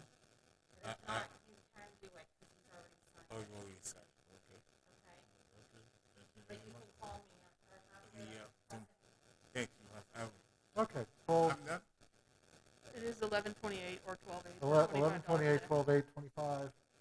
You're done. You'll get an order in the mail. Like I'm saying, if the contractor doesn't immediately do this for you, go in and submit it, pay the $37.50, get the permit issued, and you'll be out of problems for at least 6 months. Okay? Thank you. Next All is right. at the bottom of the page, 21-0. I'm done? You're You're done. done. Yes, Thank you very thank you. 21-0468, 125 Starling Avenue, Harry Laus, Gianoutis, and Marlene Ruiz. Now, have these people been sworn in? I remember him. He Got hasn't. it. He was. All right, everyone's going to raise their right hand again, and we're going to swear everyone in because I don't remember who's been sworn in. Have you been sworn in, sir? You going to raise your right hand and be sworn in? Are you? We're swearing people in. You got to raise your right hand and say, "I do." You swear to tell the truth, the whole truth, and nothing but the truth. Everyone does except him. We'll swear him in again. We'll when it's swear his him in turn. when we get to him. Yep. Can't hear. Okay. Sir, what's your name for the record? Your name, sir? Harry Laus Gianoutis. Okay. Code section is 2318B3A. RV was parked on the street side of the home without a paid parking space. I observed this violation on 6/14/21. Sent out notice of violation, notice of hearing on 6/15/21. Notice of hearing on 9/3/21. Like to enter those following documents into evidence. Exhibit 1, notice of violation. Exhibit 2, notice of hearing, affidavit of service. Exhibit 3, verification of owners. Exhibit 4, pictures. Exhibit 5, AS400 permit information. Exhibit 6, affidavit of compliance. Okay, so they're saying you had a RV parked on the side of the home, but you must have moved it because they've complied it. Right? I did No, it's not complied. Yeah, it's all Oh, it compliant. all is? It is. It's an affidavit of compliance here. It's a finding of fact case. Can we get those documents in? You don't Sir? object to any of these, do you? No, it's. Because you've done what you're supposed to do. We're just doing paperwork now. Oh, okay. So you're going to get what's called a finding of fact, which means you were in violation, but you fixed it. So just don't bring the RV back there until you pour a slab. No, it's all done. Now, have you poured the slab or? No, it's all pavers. Everything's completed. I talked to Margaret. Everything. Yeah, well, everything's done. Okay, then you're fine. Everything's done. You have the affidavit of compliance. Right, in so your he's hand. fine. He's just a finding of fact. Yes, sir. So what I was thinking is he hadn't gotten through the portion of putting it on to not grass. Now he's got on not grass, he's good. Yep. Finding of fact is granted, you're fine. Thank you. You get an order in the mail, take off. All right, thank you. You're welcome. Next page, because that was the 20 last one. Top of page 6, 21-0472, 284 La Mancha Avenue, Vanya Hayes. I'd like to enter the following documents into evidence. Code section 2657. Gazebo and canopy structure without permits. Canopy and setback area. Observed this violation on 6/15/21. Sent out notice of violation, certified mail on 6/15/21. Posted that to the property. Sent out notice of hearing, certified mail on 8/4/21. I'd like to enter the following documents into evidence. Exhibit 1, notice of violation, affidavit of service. Exhibit 2, notice of hearing. Exhibit 3, verification of ownership. Exhibit 4, picture. Exhibit 5, AS400 permit information. All right, you have service via posting, so you can proceed. Can you state your names for the record? Gregory Saunders. Vanya Hayes. Sir, can you spell your name? Sir, spell your name? Saunders, Saunders. Right, what was your first name? Gregory. Gregory. Thank you, sir. The packet of information that I just handed to you, that's the village's exhibit that we'd like to enter into evidence. Exhibit 1 is the notice of violation. Exhibit 2 is the notice of hearing. Exhibit 3 is verification of ownership. Exhibit 4 are photographs which are on the computer in front of you, and Exhibit 5 is the village's. This is not our house. It's showing, Okay. it's showing the picture of the canopy from the street. Okay. Yeah, they're taking it from your neighbor's yard It's diagonally angled. into your property, so. Do you have any objection to those documents? No. Okay. Thank you. Admitted without objection. All right, so they're saying that there is a structure of some kind behind your house that's not permitted. It's a gazebo on one side and a canopy towards the back of the property. Okay. The following picture will show you a little bit of the canopy or the gazebo. That's the one over there to the right, I take it. Okay, so over the prelude, to the right. Yeah. Gotcha. Okay, so they're saying that there are a couple of unpermitted structures. Okay, the thing is, you go to Home Depot and Lowe's and buy these pop-up canopies and They're these beautiful. the gazebos that you can put up and take down. I'm from Broward County. I've never had this problem that I needed a permit to put that up. Mr. Hill came out and looked at these structures. The one that is showing here is on the deck by the pool and it's anchored down. If I have to have a permit, then I have to have a permit, but nobody ever said anything. The other one is I had a dog in my backyard, and the neighbors behind me was calling animal control, stating that the dog didn't have any shelter. So I put that up so he can have shade, which they came out and said that, oh, your dog is living like a king back here. So I'm in the process of taking that down. I don't need it because the dog is gone now. So I'm going to take that down. But the other one, Mr. Hill said, is in a good spot. I don't have to move it. It's just that the two sheds that she did not see and mention, he said I need to move those up 5 feet. That is the only thing that he came out and told me I need to do is move everything up 5 feet.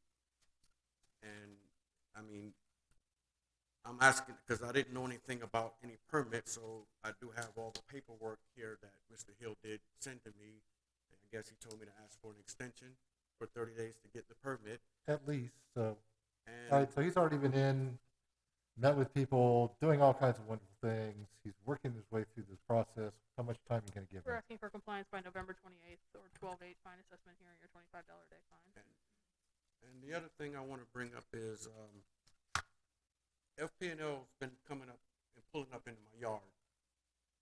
back, I guess there's a electric thing in the back of the screen box.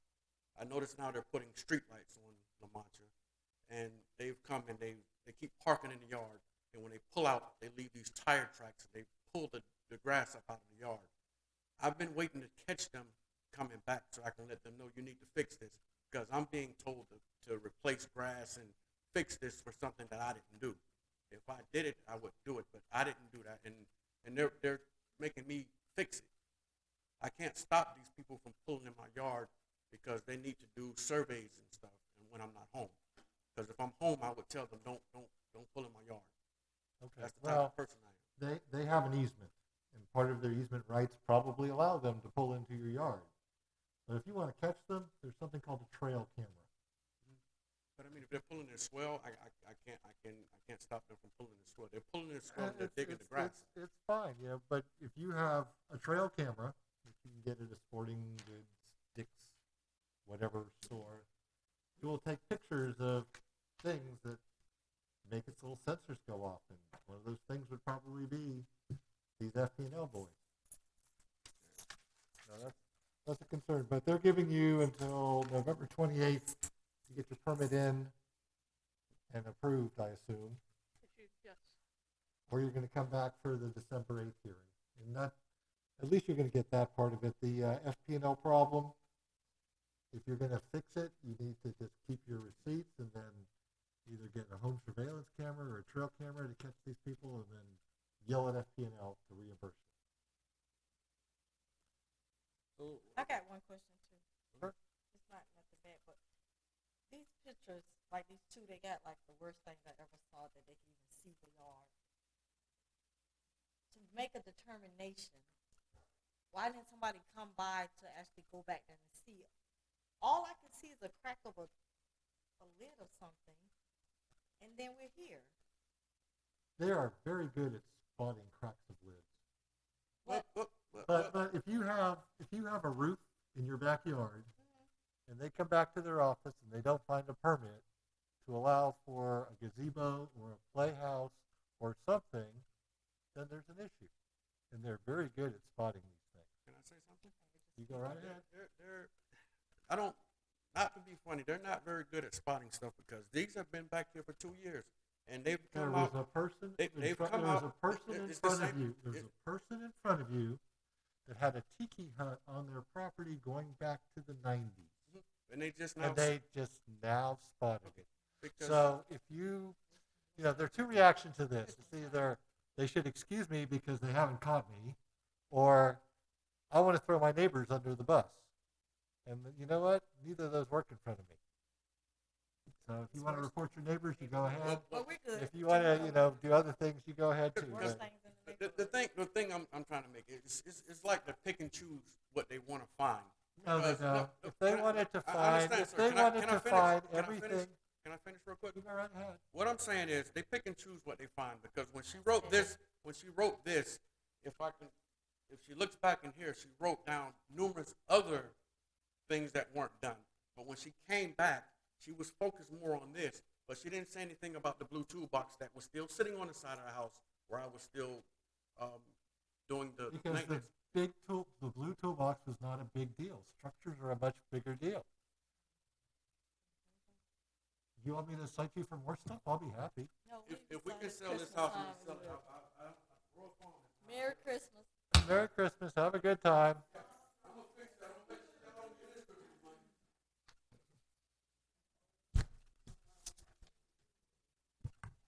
Yep, it's all good. All right, next case, please. 21-0530, 127 Cortez Avenue, Donna and Robert Matarese. Code section 2657, gazebo without a permit. I observed this violation on Good. 7/1/21, sent out a notice of violation certified mail on 7/2/21, and got it back signed but not dated. Sent out notice of hearing on 9/3/21, and got USPS tracking on that. I'd like to enter the following documents into evidence. Exhibit 1, notice of violation, notice of hearing. Exhibit 2, verification of ownership. Exhibit 3 is verification of ownership. Exhibit 4, pictures. Exhibit 5, AS400 permit information. Okay. Your names for the record, please. Robert Matarese. Thank you. Those documents I just handed to you, as the code officer just said, Exhibit 1 is a notice of violation. Exhibit 2 is a notice of hearing. Exhibit 3 is verification of ownership. Exhibit 4 is photographs that are on the screen in front of you. And Exhibit 5 is the village's permit information. Do you have any objection to those documents? No. Okay. Thank you. So, were you here for the other gazebo case? Yeah. You heard most of that? Because it's just going to be a repeat of most of that. Yeah. Listen, we're just going to take it down because we take it up and put it down. And she said she ain't going to play no mouse and cat game. So we'll just take it down and resolve it. All right. So, because we've been putting this up and down for 6 years. Yeah, that's fine. Dang it. Okay. Do yourself a huge favor. When you pull it down, call the lady. Have her come out. She could go into the other backyard and take a picture. No. You call the lady. You have her come out. You have her do an affidavit of compliance. Okay. And you're done. She came by today, and she's so busy about my house.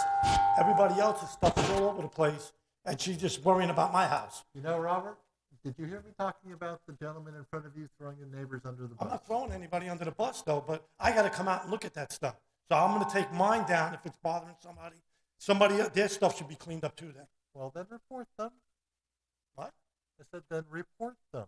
If it's bothering you, file a report. We do. Nobody does nothing.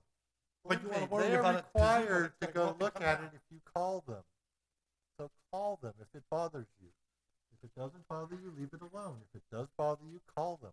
There's a new law, though, that says there are no anonymous complaints anymore, so remember to give your name and address. Okay? 11/28, 12/8, 25 is granted. Thank you. Next case is 21-0537 159 Cordoba Circle. Ricardo Espinosa and Maureen Carmel and George Bennett.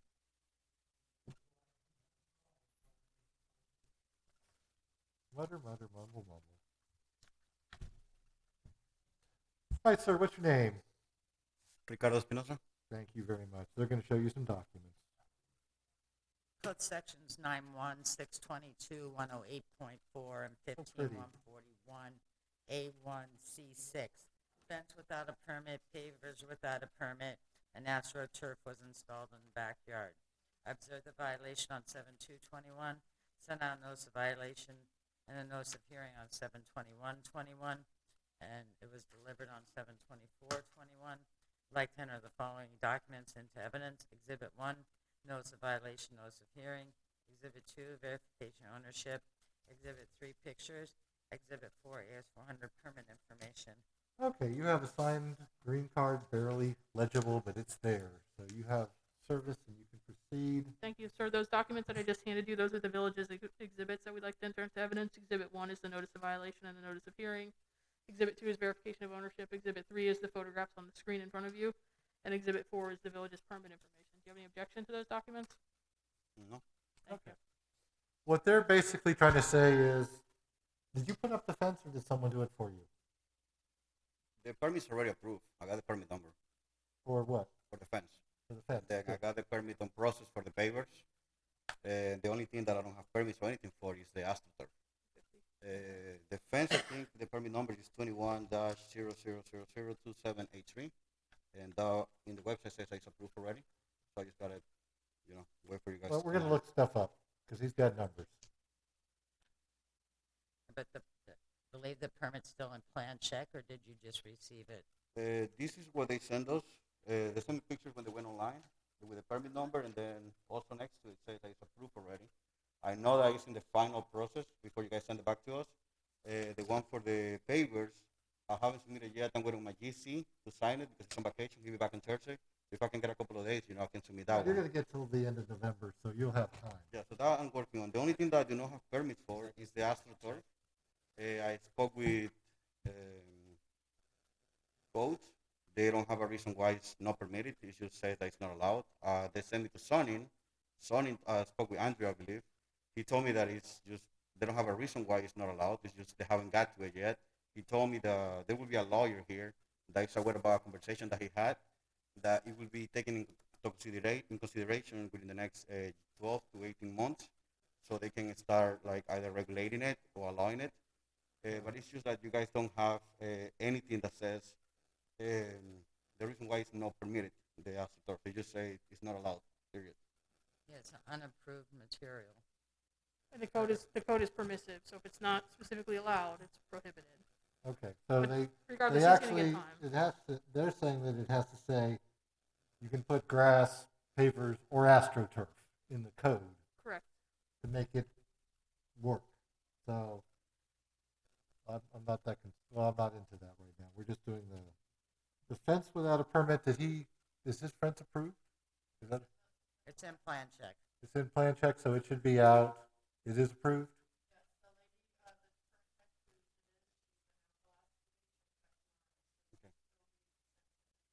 So, but that's approved, so that's really, Well, that's one down. so we call that a finding of fact on the fence?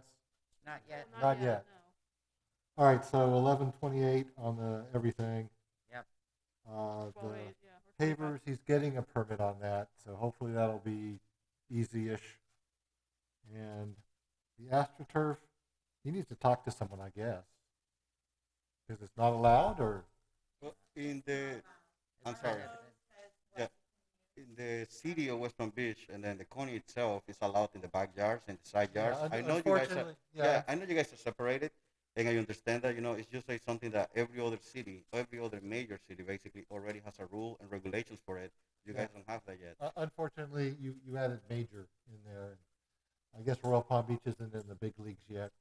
Yeah. Well, when I spoke, like I said, when I spoke with Andrew on zoning, he told me there's something that, like he mentioned, there will be a lawyer here that is aware of the conversation, but that's something that's going to be bringing into the table within the next 12 to 18 months. I'm not sure the name of the person. That's all Andrew That would told be me. her. Yeah, who did you speak with in planning and zoning? Whose name do you keep saying? Andrea, I got the number here from the zoning because actually code sent me to zoning because they couldn't find any reason why it was not allowed. Was it Adamo? That's engineering, though. I'll follow up. But You'll follow my up. understanding is it's Brian, not I'm sorry, allowed. Brian. Bradford? Brian. Brian. There's no Brian either. Well, bro, I'm sorry, that's the name. My phone was Bradford corrected. O'Brien. Yes. Come on, people. And he's the one that mentioned that he was already talking, that he had a conversation with somebody that is something that's going to be brought up because I paid nearly $30-something thousand for the turf. And Yeah, there have been conversations, but that doesn't change the fact that it's not allowed in the code right now. no, I understand, but what I wanted to ask if I could get an extension because I would hate to remove something that's over $30,000 just so you guys approve it within 12 months, and then that would be money that's sent on the garbage. Can we? I'll request that this be status/fine. So we can Status deal slash with fine, and we have to work on. I mean, you I may got all wanna, I don't know. You're going to need to talk to the attorney here to see what process or what avenue they have to deal with the AstroTurf issue because. Yeah, I got all the paperwork, all the testing that's been done by all the labs in Georgia, the manufacturers, how it can be recycled, how it's porous, and on all this testing that I have, So it's basically, there is no reason why to say no. It's just, for what I understood, then it's just, we say no and it's no, and.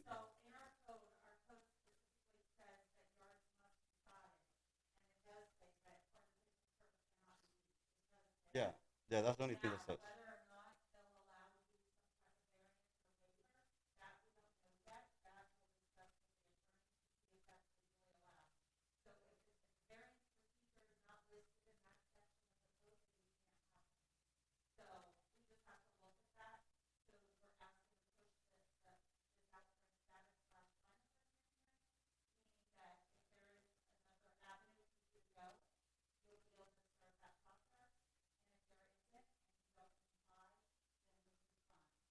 Okay, and how long will that give me for anything? We'll discuss internally and get back with you, but we'll keep these dates and it'll be a status/fine hearing. So if you have to come back in December, we'll talk about it then. If you have to come back. This is like, you have till whatever to get it done, but everyone's saying that the AstroTurf part, we're going to revisit in December to see what's going on. This gives you time to talk to them, to see if you can apply for a variance to keep your $10,000 investment in your turf. 30 plus. Or whatever, so we can know in December where to go further. Yeah, I can give it to you.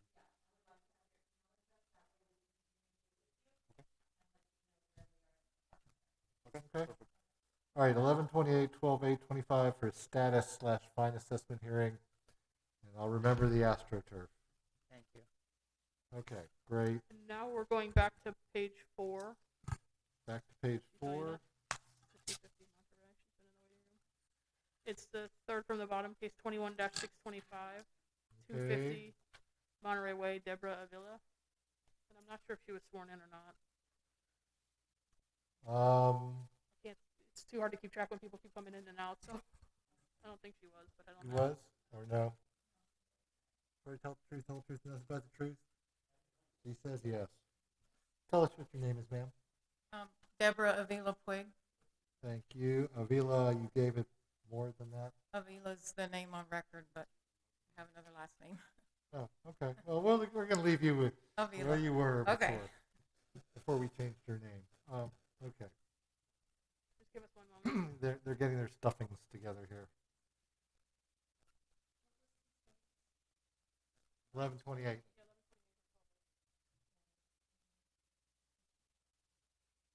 Okay.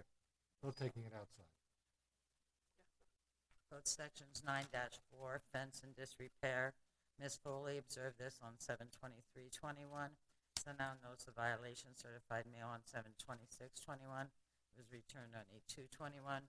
She sent out notice of hearing, certified mail on 8/20/21, and posted it to the property. I'd like to enter those following documents into evidence. Exhibit 1, notice of violation. Exhibit 2, notice of hearing, affidavit of service. Exhibit 3, verification of ownership. Exhibit 4, pictures. Okay. We got the right place now. Ma'am, those are the documents that I just handed you.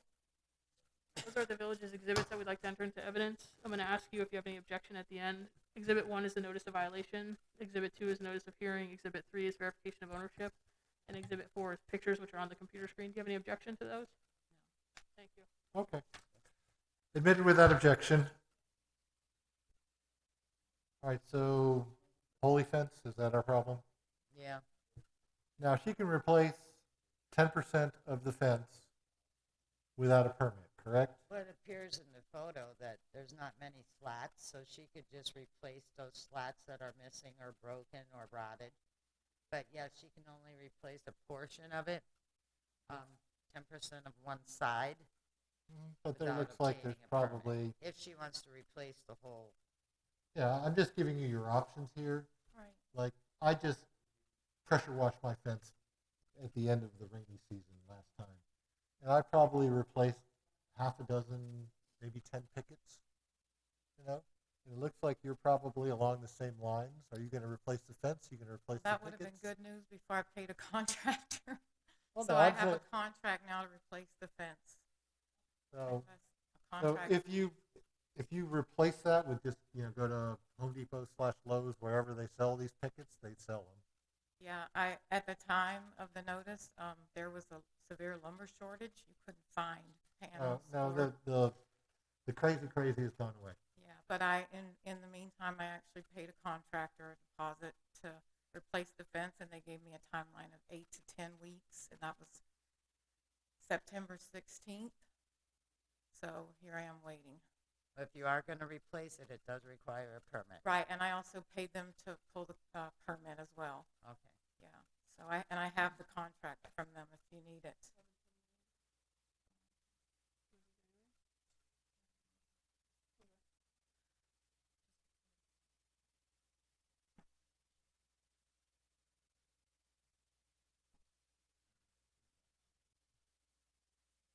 So we'll ask for compliance dates. We'll bump this out to January 10th comply by date or January 12th fine assessment hearing, if necessary, or $25 day fine. Will it work for you? Yeah, it should be done by then, I hope. No, a nice, pretty fence will be a nicer thing to have back there anyway. Yes, I agree. It's been there a while. So yeah, it's showing its age. Yeah. All right, so you have until January 10th, and once the fence is permitted, that's lovely. But once it's done and inspected, give them a call. So what I do when it's installed is contact the village Well, to come the and first inspect. thing you do is your fence contractor is going to have to call for a final inspection. Okay. When they get the final inspection passed, someone will actually write passed or whatever on the actual permit. Then you call for the inspection, or then you call for a code to say it's good. Okay. That you're compliant. Yeah, they'll come out there and they'll I built the fence all by myself, and I was like worried because the ground kind of goes up and down. It's like 6 feet. Guy came out and went, yeah, it's fine. He just looked at it. So it should be fine as long as your contractor can get you closed out before January. Should be. I hope. He's got my All right. money. You'll Thank get you. you get an order in the mail. Thank you. Thank you. Thank you. Next. Next, we're going to page 7. Page 7. Second We one haven't from done the anyone on page 7 yet. no, page 7, second one from the bottom, 21-0640, 226 Las Palmas Street, Elaine Thieben or Thieben. All right.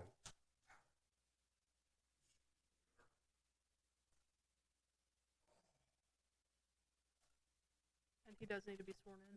Yes, he does. But I'm gonna just waiting for him to get up there to identify himself, and then we'll swear him in.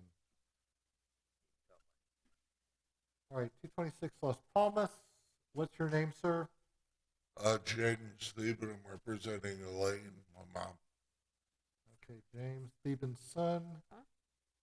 She's bedridden. That's fine. You can show up. They're going to show you some documents. That's not my house. That's Oh, first thing you got to do is you got to get sworn in because you didn't. Oh, last time. sorry. You swear to tell the truth, the whole truth, and nothing but the truth. Say I do, or something similar. Sure you are. He said yes, sir. It's close enough. Code section 06190A15, driveway and sidewalk are stained. I observed this violation on 7/29/21, sent out certified mail on 7/30/21, and sent out a notice of hearing on 9/3/21 and posted it to the property. I'd like to enter the following documents into evidence. Exhibit 1, notice of violation. Exhibit 2, notice of hearing, affidavit of service. Exhibit 3, verification of ownership. Exhibit 4, pictures. Okay, so they're saying that the driveway and the sidewalk are stained. It looks like the actual driveway portion that goes up to the house has either been cleaned or painted. Is it clean or painted? Can we get the exhibit in, Special Magistrate? The bushes on the left side of the house? No, we're not talking about bushes or anything. We're talking about your driveway. Do you have any objection to these documents? It's just mailings and who owns the property. The first exhibit 1 is the notice of violation. And the mailing documentation. Well, I've trimmed the wings in front of the house. We're not there. talking about bushes, sir. Don't worry about bushes. That's not a concern. Exhibit 2 is the notice of hearing for tonight's hearing with the affidavit of service. Exhibit 3 is verification of ownership. I can't hear. Exhibit 3 is verification of ownership. Exhibit 3 in the packet in front of you. And then Exhibit 4 is photographs, which are on the computer screen. Okay, the arrow? Yes, do you see photographs on the computer screen? Bushes on the... We're not talking about the bushes, sir. Your bushes aren't a problem. We're talking about the sidewalks. Oh, I'm going to muriatic acid that tomorrow. You'll end somebody your pressure washer, and guess what happens? They break it. It don't work no more. Yep. Okay. 11/28, 12, whatever it is. Yes, 11/28, 12/8, or $25 day fine. All right. You can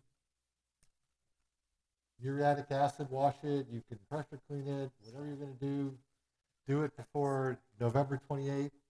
Once you get it done, call them to inspect.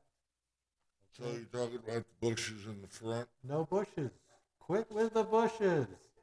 No, your Let's mom do the said that bushes sidewalks. are your neighbors, correct? Yeah, the ones on the left Are the neighbors. Yeah. But you still have to cut the grass in the backyard, and you have to open the shutter, and that's your next case. backyard's been cut. My neighbor did it yesterday. Cut the grass in the Yeah, back. with his lawnmower, because the front wheels on mine after 17 years finally fell off.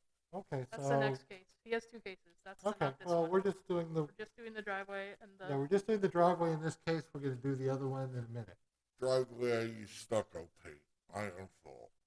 Yeah, well, no, the driveway is not a problem. It's the sidewalks in the lower portion of the driveway, I take it, Ms. Hancock? Correct. So the sidewalks and the swale portion, I'll muriatic acid it yeah, well, we're giving you till the end of November to do that, so that's fine. until November. End of November, November 28th. Okay. All right, So so what I said, when you do it, call them. Yeah. All right, we'll talk about your next case in a minute, which is the bushes that he wants to talk about. All right, so we're down with one. Where's the next case? Is that on the next page? So it's basically just my front walkway and Yeah, it's the sidewalk and the portion of the driveway in the swale. If you look at the picture, the dark parts. well, all I see is an arrow in the tree. Yeah, so, yeah, and then we're going to move on to case number 21-789. Yes. Go home. Yeah, that's your next one. That's the high grass and weeds part. All right, Okay. 16A. Thank you. No, you stay. Done. Stay where Another you are. case, 21-0789, 226 Los Palmas Street, Elaine Thieben. Code Sections 1557 and 06198, high grass and weeds shutters are closed. I observed this violation on 9/2/21, sent out notice of violation and notice of hearing on 9/3/21, and posted it to the property on 9/14/21. I'd like to enter those following documents into evidence. Exhibit 1, notice of violation, notice of hearing. Exhibit 2, verification of ownership. Exhibit 3, pictures. Okay, so this is a different case. Same type of documents that you agreed to in the first case, other than the pictures. Yeah, that's my bedroom window. Yes. Talking about the one next to it, that's been open today. Okay. Okay, so the shutter got opened today. Do you object to the documents? Say no. Please. So you're saying the one on the just the one He's that's not closed. objecting to the documents. He's not objecting to the documents, correct, thank you. Okay, so the one on the left of the two shutters needs to be opened up. You said you did that already, correct? Yeah, all three shutters on the side of my house are open. All right, and you said the backyard needed to be cut, is that correct? Yeah, and the front yard again, too. So your front yard looks a little overgrown as well. Well, I have a landscaper coming in now. Good. Since the lawnmower finally went. Yeah, well, as soon as it gets cut, He's No, a no. little behind. that's fine. As soon as the yard gets cut, call Margaret. She'll come Okay. by and she'll verify that it was cut, and then you'll get an affidavit saying you're in compliance. All right. Okay? So those are your two cases. Yep. Once again, 11/28, 12/8, or 25. Yes, sir. Correct. Okay, great. You'll get some orders in the mail, sir. Don't forget to call them when you're done with your muriatic acid. Call them when you're done with the lawn care. Okay. Okay, sir? Thank you very Sure. much. And this was James. We're staying on page 7, next case. You're all set, sir. You're all done. Thank I'm you. done? Yes, Yeah. you're done. Oh, all right. Thank you. Next one. It's on page 7. It's 21-0607, 140. Have a good evening. You too. Have a good one. 146 Sparrow Drive, Calvin and Jason Bentley. Code Sections 1571, remove plants, vegetation without a permit.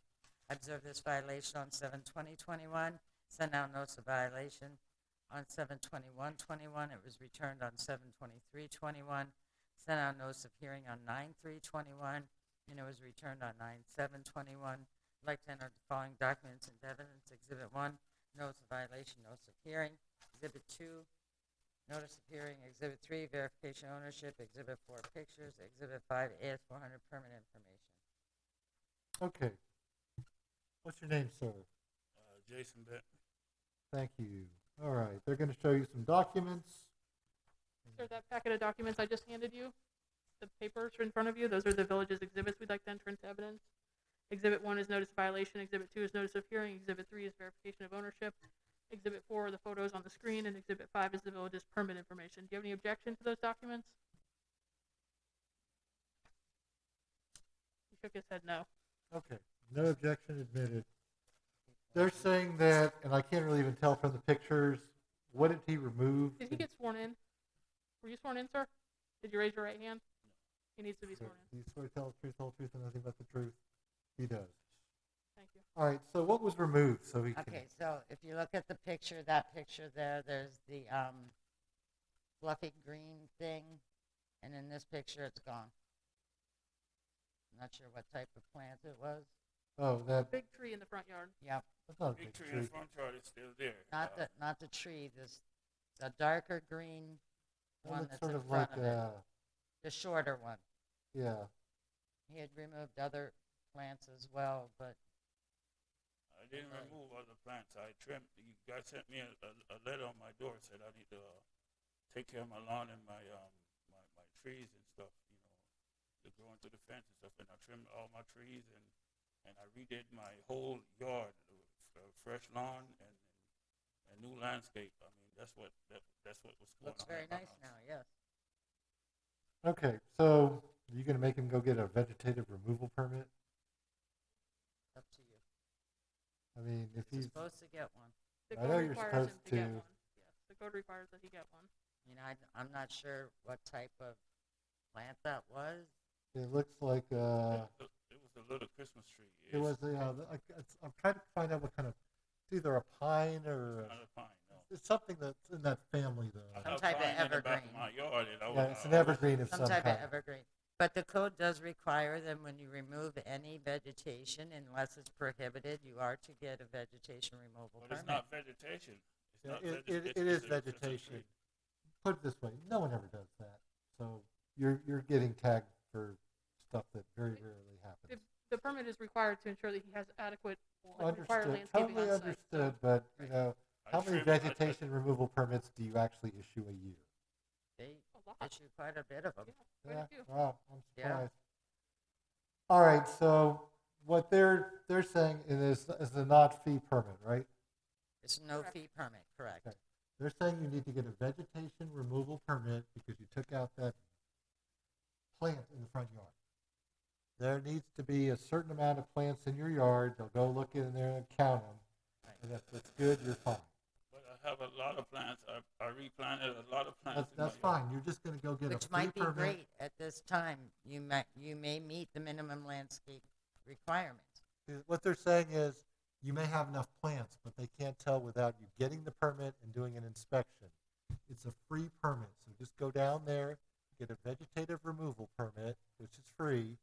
Tell them that you removed the one plant in the front yard, which they have proof of, and ask them to come by and see if you have enough other plants so that they won't care. Okay?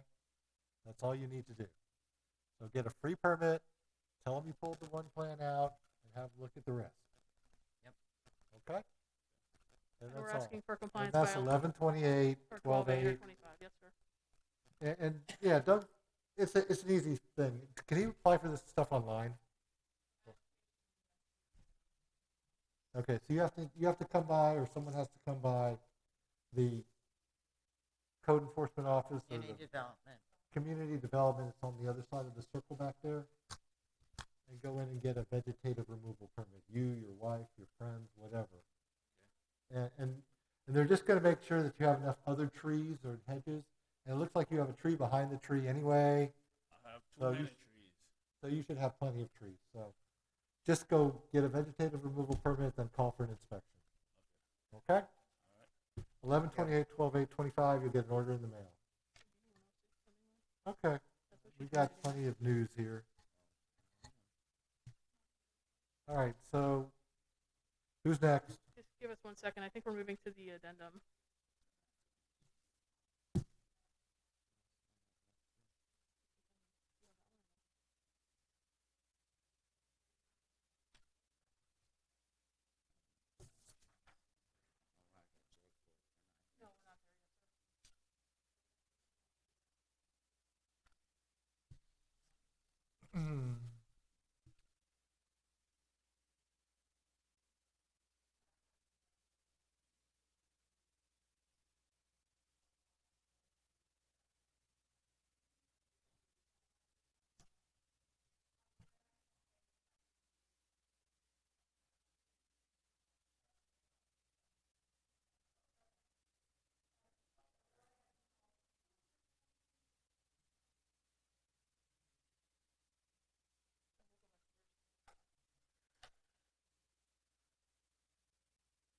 Same page, we're staying on, bottom of page 7, 21-0. Which one are you on? This one? 21-0644, 116 La Mancha Avenue, IH5 property, Florida LP.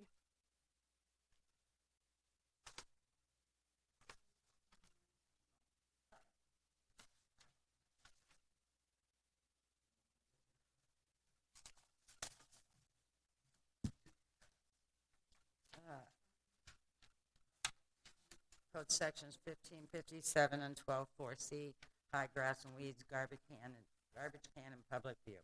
Observe this violation on 7/30/21, sent out notice of violation on 8/24/21. They signed it on 8/12/21, sent out notice of hearing on 9/13/21. It was delivered on 9/16/21. I'd like to enter those following documents into evidence. Exhibit 1, notice of violation, notice of hearing. Exhibit 2, Exhibit 3, verification of ownership. Exhibit 4, pictures. Exhibit 5, affidavit compliance. Surely you didn't stick around for that. Name Finding again of for the fact. record. Oh, my name for the record is Julie Hines. I'm an authorized agent of the owner. Thank you, ma'am. The exhibits are the village's exhibits that we'd like to enter into evidence. Exhibit 1 is notice of violation, 2 is notice of hearing, 3 is verification of ownership, 4 is pictures, and 5 is affidavit of compliance. Do you have any objections to those? No, I do not. Thank you. And this is a finding of fact, Special Magistrate. Okay, that was easy.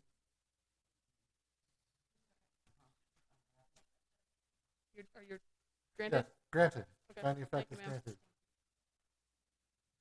I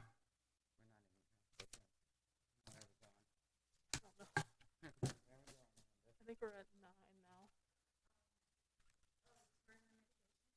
Yeah. Let me just shut up. We should.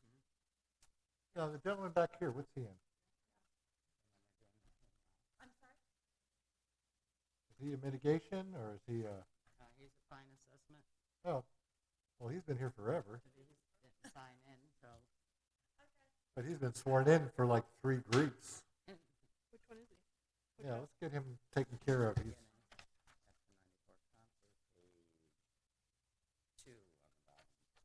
page what? Page 2, second from the bottom. Page 2, second from the bottom. It's 21-04691094 Concert Way, Gene R. Cesar. Go over to the podium, sir. Thank I'd like to enter the following documents into evidence. Exhibit 1, previous order finding violation. Exhibit 2, verification ownership. Exhibit 3, AS 400 permit information.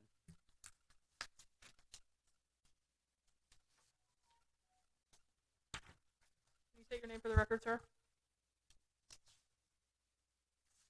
Sir, what's your name? Dean Robert Caesar. Thank you, sir. Those documents I just handed to you, those are the exhibits that we'd like to enter into evidence. Exhibit 1 is the notice of violation. Exhibit 2 is the notice of hearing. Exhibit 3 is verification of ownership. Exhibit 4 is pictures. And Exhibit 5 is the village's permit information. Do you have any objection to those? No. Thank you, sir. Okay. All right, you have service via signed green card. It'd be nice if I had the actual picture of the property up there. But this is a, the permit. It's a permit case. yeah, this is fine assessment. I don't have pictures. Okay. Except for in my case, I have pictures. So, gotcha. We just have an AS 400. We got a door permit. No, if you don't have pictures. All right, so we have a door permit. Is that the same Yeah, but door? that was for a garage door. Okay, Which that's all I'm replaced the asking. other doors and windows. That's And fine. now they also have a play structure that would need a permit as well. Okay, so they replaced doors and windows. They need to be permitted, I take it. She doesn't have pictures, she said. It's fine assessment. We're still not on the right property. There are no photos No, for no, this. no, I There just are no keep going. photographs for this Okay, I case. keep forgetting that. Okay. Permit issue. They're saying that I should have an AS 400 up there then. No. They're saying that you've changed the windows and the doors on this property? Actually, I got my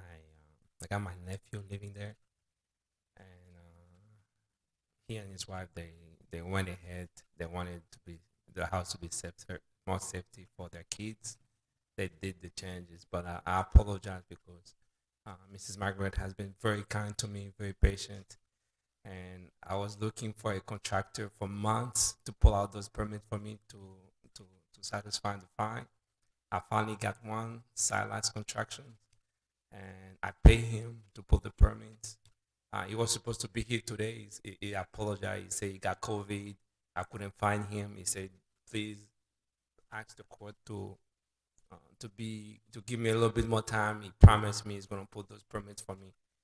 I'm feeling very bad because I promised her for months that I was gonna resolve the situation, that I wouldn't have to be here. I did everything I could to make it happen. Unfortunately, the gentleman took the money. He still didn't give me the permit yet. But I spoke to him today. He said he promised me he's gonna take care of it. He was sick with COVID. That's why he didn't get it done. Okay. What's the village want? A fine, right? No, we'll grant a continuance. Okay. That's even better for him. I do not mind. You want to do a status fine next month or 2 months? What's your pleasure? And my honor, I spoke to Mrs. Margaret today. I didn't know about the stuff they put outside the house. I'm gonna speak to them to have them remove it, and I will call her. Today is Wednesday. I will call her by Friday. She can stop by and verify that.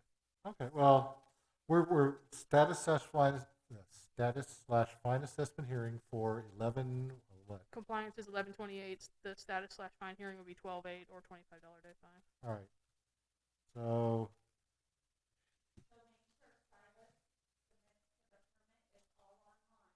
Yes. Okay. I've been Tell him while he's pressuring sick, him. he's got a lot of time to do things. So, yeah, he's not too sick to. Yes, and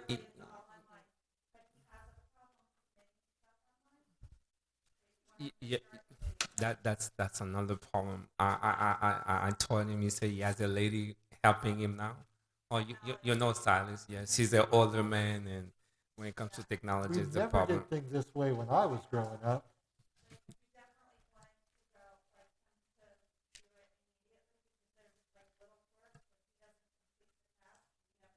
Okay. Okay. I apologize. I feel really bad. Not a problem. They've given you more time. Just make sure your contractor gets a 12-year-old to help because they do all the electronic stuff better. They do. You want to get your phone to work? Find a 13-year-old. Yeah. Okay. You'll get an order in the mail. Just keep on top of that contractor and just get it. Thank you very much. I appreciate it. You're Thank welcome, you. sir. All right. So now we get on to the last page. Yeah, now we're on page 9, fine mitigation hearings. First case is 14-529, 2019 Reston Circle, Frederick K. Swegler. And there are two cases. I'll read them both in the record. Second is 16-0802, 2019 Reston Circle, Frederick K. Swegler. Good evening. Joseph Klappholtz. I'm an attorney from Plantation, Florida, representing the owners. Your last name, sir? Can you spell it? Sure. Klappholtz. K-L-A-P as in Peter, H-O-L-Z as in zebra. And the other gentleman with you? The gentleman with me is the owner's representative, Bruce Lazar, which is Bruce Lazar LLC is the owner. Spell that last name, L-A-Z? L-A-Z-A-R. Oh.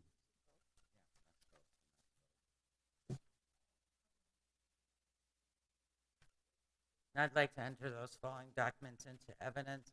Exhibit 1, letter requesting fine mitigation. Exhibit 2, previous order assessing fines. Exhibit 3, verification ownership. Exhibit 4, affidavit of compliance. Okay.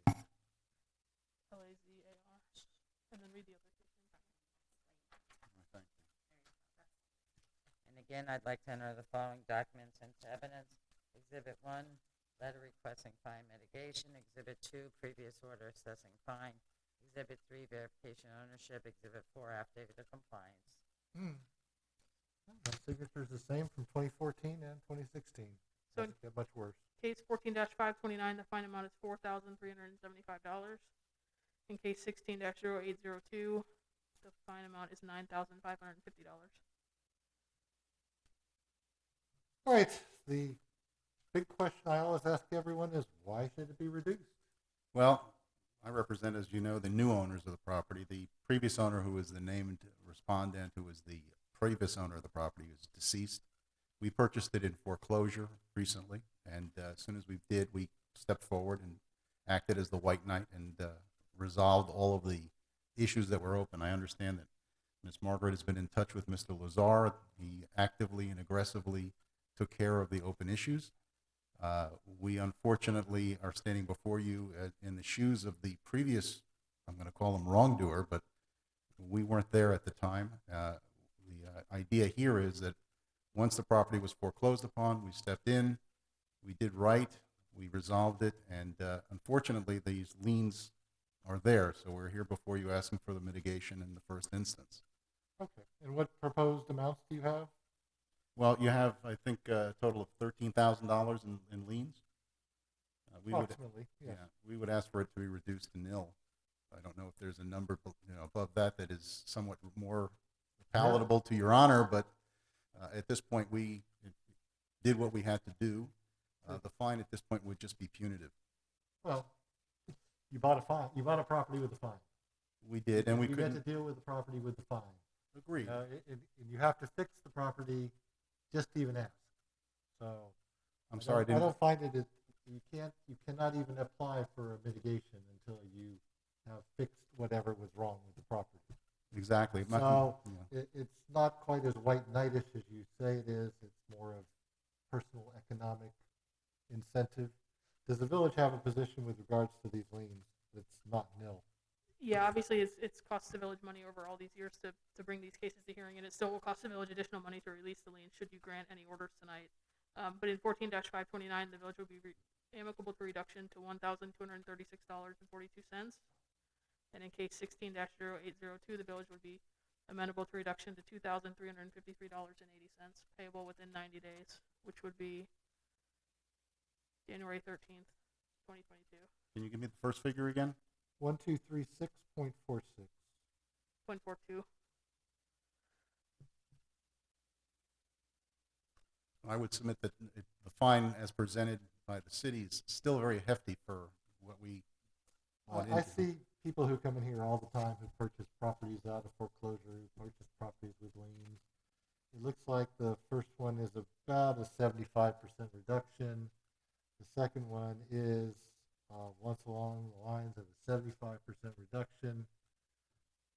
I mean, I represent 4 municipalities doing this stuff. Yes. It's kind of traditional 70, 80% off if you're lucky. I have also been there when it's been 0 off. So, Understood. And I recognize that it's a discretionary matter with, it's a discretionary matter. If you're buying properties that have liens on them, you have to take your chances. And I think this is in line with what I see going on in Palm Beach County in 2021. So, Well, can I respectfully request that 80% number rather than the 75? That's not a great place to negotiate, although I will, here, I'll at least,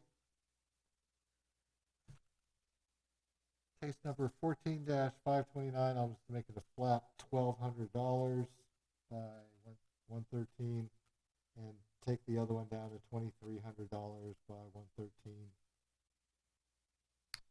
And I'll sign those orders. And how many days to pay that?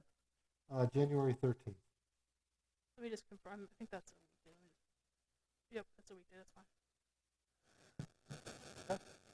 Very well. Is there an order coming so we know where to send the check? You can't send a check until you get the order, so definitely. The orders usually are signed either Fridays or Mondays, so you can pay after that. You'll get one in the mail. You got this mailing address correct out of this?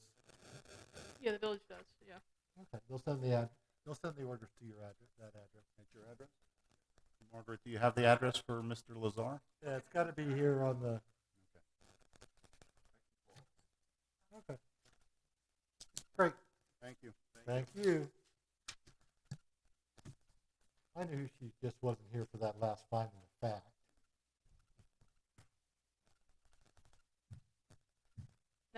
cases are 17-1378, 229 Sandpiper Avenue, Bewley LLC, and case 17-1792, 229 Sandpiper Avenue, Bewley LLC.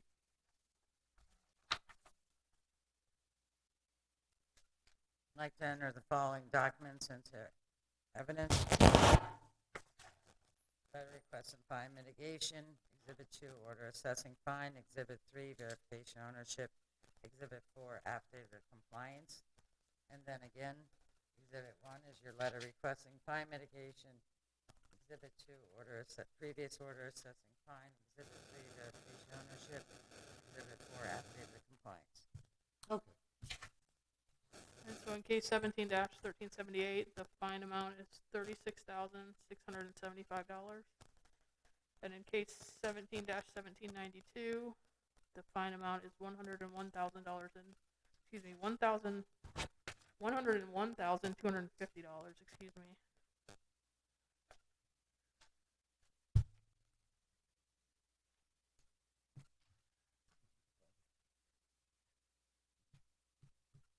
Oh, and I'm sorry, I need to correct something on the agenda. The code section in 17-1792 should be 6-22, 108.4. Doesn't matter so much to her. Hi, Ms. Hines. Hello again. I'll state my name for the record again, Julie Hines. I'm an authorized agent of the owner. Apparently we have a past owner as well as the current owner listed on these, so Bewley and then also SRP sub. Okay. You want me to Yeah, tell us explain a why little it should about be what's reduced. happened with these? They'll tell me what they think and Okay. come to something. So I guess we'll start with case 17-1792, which was for sprinklers without permits. And this property was purchased by Bewley LLC in May of 2015 by a certificate of title. And the ownership transferred to SRP sub in May of 2017. The notice of violation was received November 2017 and stated it was a repeat violation from a violation from 2014.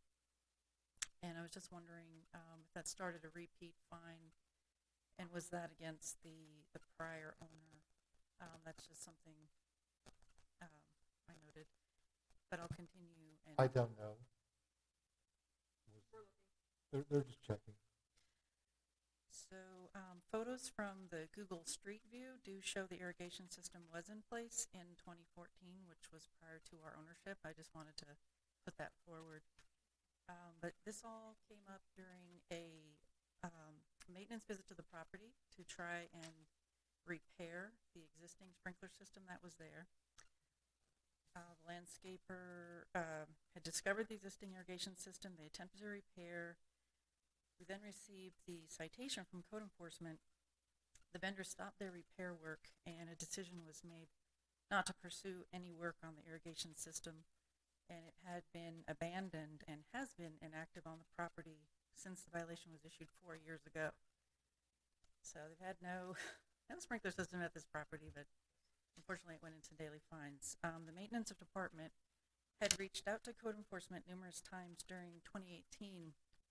I have a lot of notes in our file regarding attempts to communicate to find out how to resolve this. The quandary was we didn't do any installation of the system, yet we got a violation for having a system which we didn't intend to then have. And if we did file a permit, we'd have to then close the permit because there wasn't going to be any work done to begin with. So they kind of went around and around on that. I have notes to indicate emails spanning January, February, May, June, August, and September of 2018, trying to reconcile exactly what needed to be done to cure the violation. Remove the sprinkler system. Woo, hard. Well, there wasn't any. That's what they ended up doing. Yeah, it wasn't That's the so cure. Is like if you don't want the sprinkler system, you can't say we're not using it because it still exists and it still stands there and the heads are still there and the pipes are still there. That was the issue. This was actually seen by Dina Foley years ago, and this was her photo. Yeah, they're trying to fix it, and all they needed to You do was remove that. That's what's in the photograph, and that's what And if they would have pulled the permit to fix it, it probably would have been. What, do you need a permit to fix the irrigation system? For irrigation, yes, you need a permit. Because it has to be To inspected. repair it even? Probably. I mean, if you're not replacing the head, you're replacing piping, which is plumbing, which is. I mean, they were just trying to make it work, Yeah, but well, it was already there, and It looks like there was a lot of stuff that was dug up. Yeah, they're not just replacing the heads on some chopped up heads that were taken out by a lawnmower. They're digging out the pipes and replacing pipes. That gets to a certain point where you either screen it from the view of the public officials, or you just well, they get a just permit. abandoned it. They abandoned it. They didn't. Yeah, but you can't just abandon it and say it's abandoned if you don't take it out. You got to take it out because it's still sitting there. Well, that was the quandary, and that was what they were the trying quandary to get the information back from the quandary would from have the been code solved officer. in 2018 if they would have just ripped it out, but they probably went back and forth. All right. And they finally did hire a general contractor and paid $900 who said, dig down the area, remove the sprinkler, cut the pipes, cover with pipe caps in front of the house, and then it was complied. So that's what it took. But And I the mean, had we $900 known that, was money well spent, and they could have spent that money 2 or 3 years ago and cut the fine down by half or more. But anyway, Village, what's your point, or what's your positions with regarding these? Does she have a number in mind? Do you have a number in mind? Are you negotiating well, against we're yourself? seeking is an unusually high fine amount, and I mean, if the repeat nature was based on a 2014 violation for the original, or the previous owner, I don't know that was necessarily a repeat starting at that point. And Well, it was tagged as a repeat probably for work done without a permit. And all that was litigated at both the violation and the fine assessment hearing, and your appeal time. But these are old cases, so. Yeah, it's from the 17s. Right. They're But all of that would old. have been litigated if you were arguing that it wasn't a repeat. The time to do that was at the violation hearing. Anyway, what is the village's position with regards to these? So I can write it down. We in 1713-78 we'd be amenable to reducing it to $7,709.97. So, Payable. 1378. I'm sorry, which case was That's that? the $36,000 fine. 7 what? She talked about both of them. All right, the first one was the $36,000 fine on case number 171378. You said 7,000 what? $709.97 by 11322. I'm so sorry, I'm confused. I was on the sprinkler case.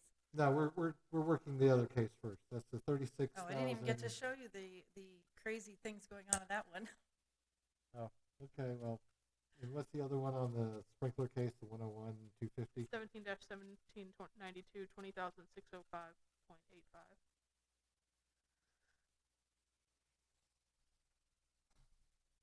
So that is really huge for something that was.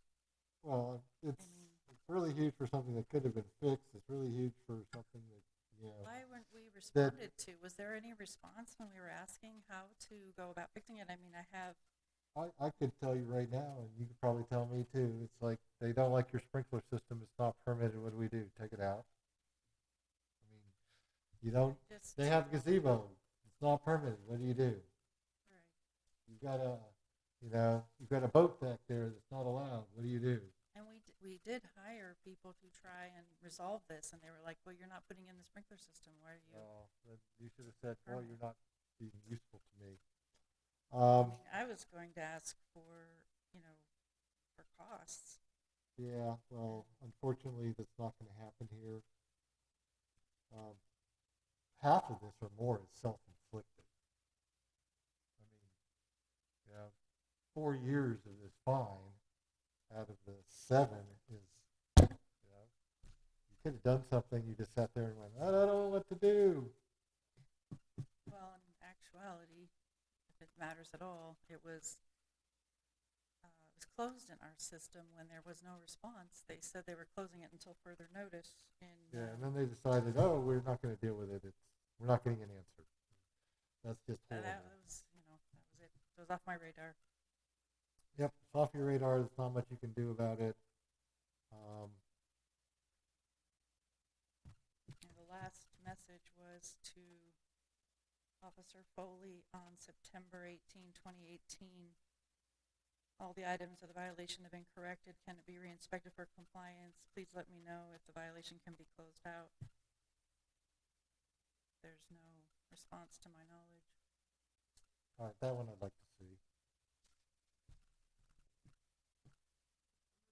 What was the date of that? September what? September 18, 2018, from Doris Alvarez.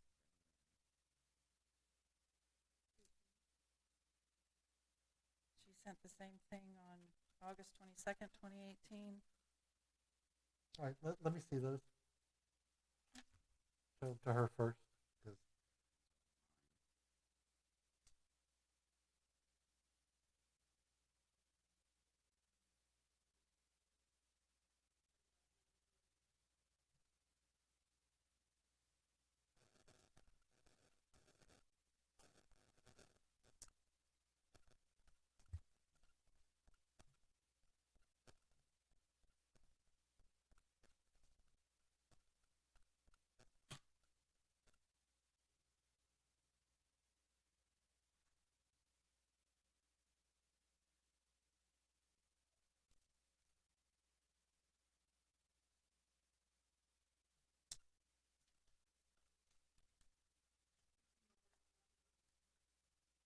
okay.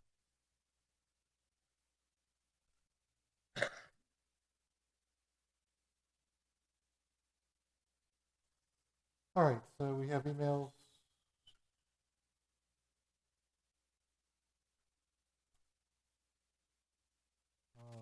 September of 2018. Gotcha.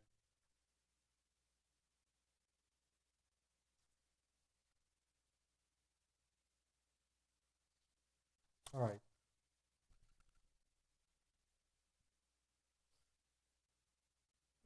On 2018, same property. All right, based upon this email, I've lost her. You back there talking to Ms. Walker? I know.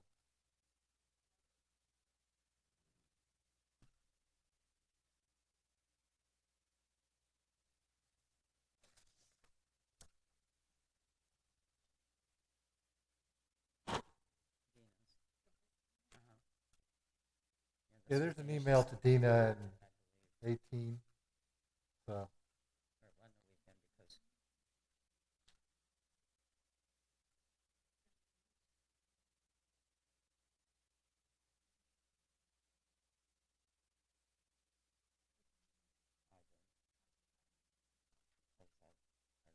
I got the keys.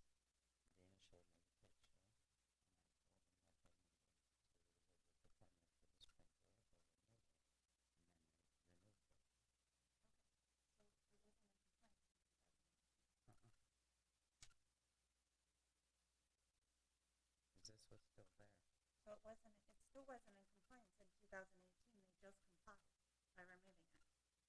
When did you remove the sprinkler system? Margaret said she went out and it was still there, and she told them they had to remove it. And That is correct. In July, it was removed. So. So these emails surfaced. The emails that I was just explaining that we had been, yeah, the trying emails to get that you have, feedback on the what. emails that you had was sort of helpful until more facts came out. Because you were asking them to close it when it wasn't available to be closed, if it was still there until July. That's all I'm saying.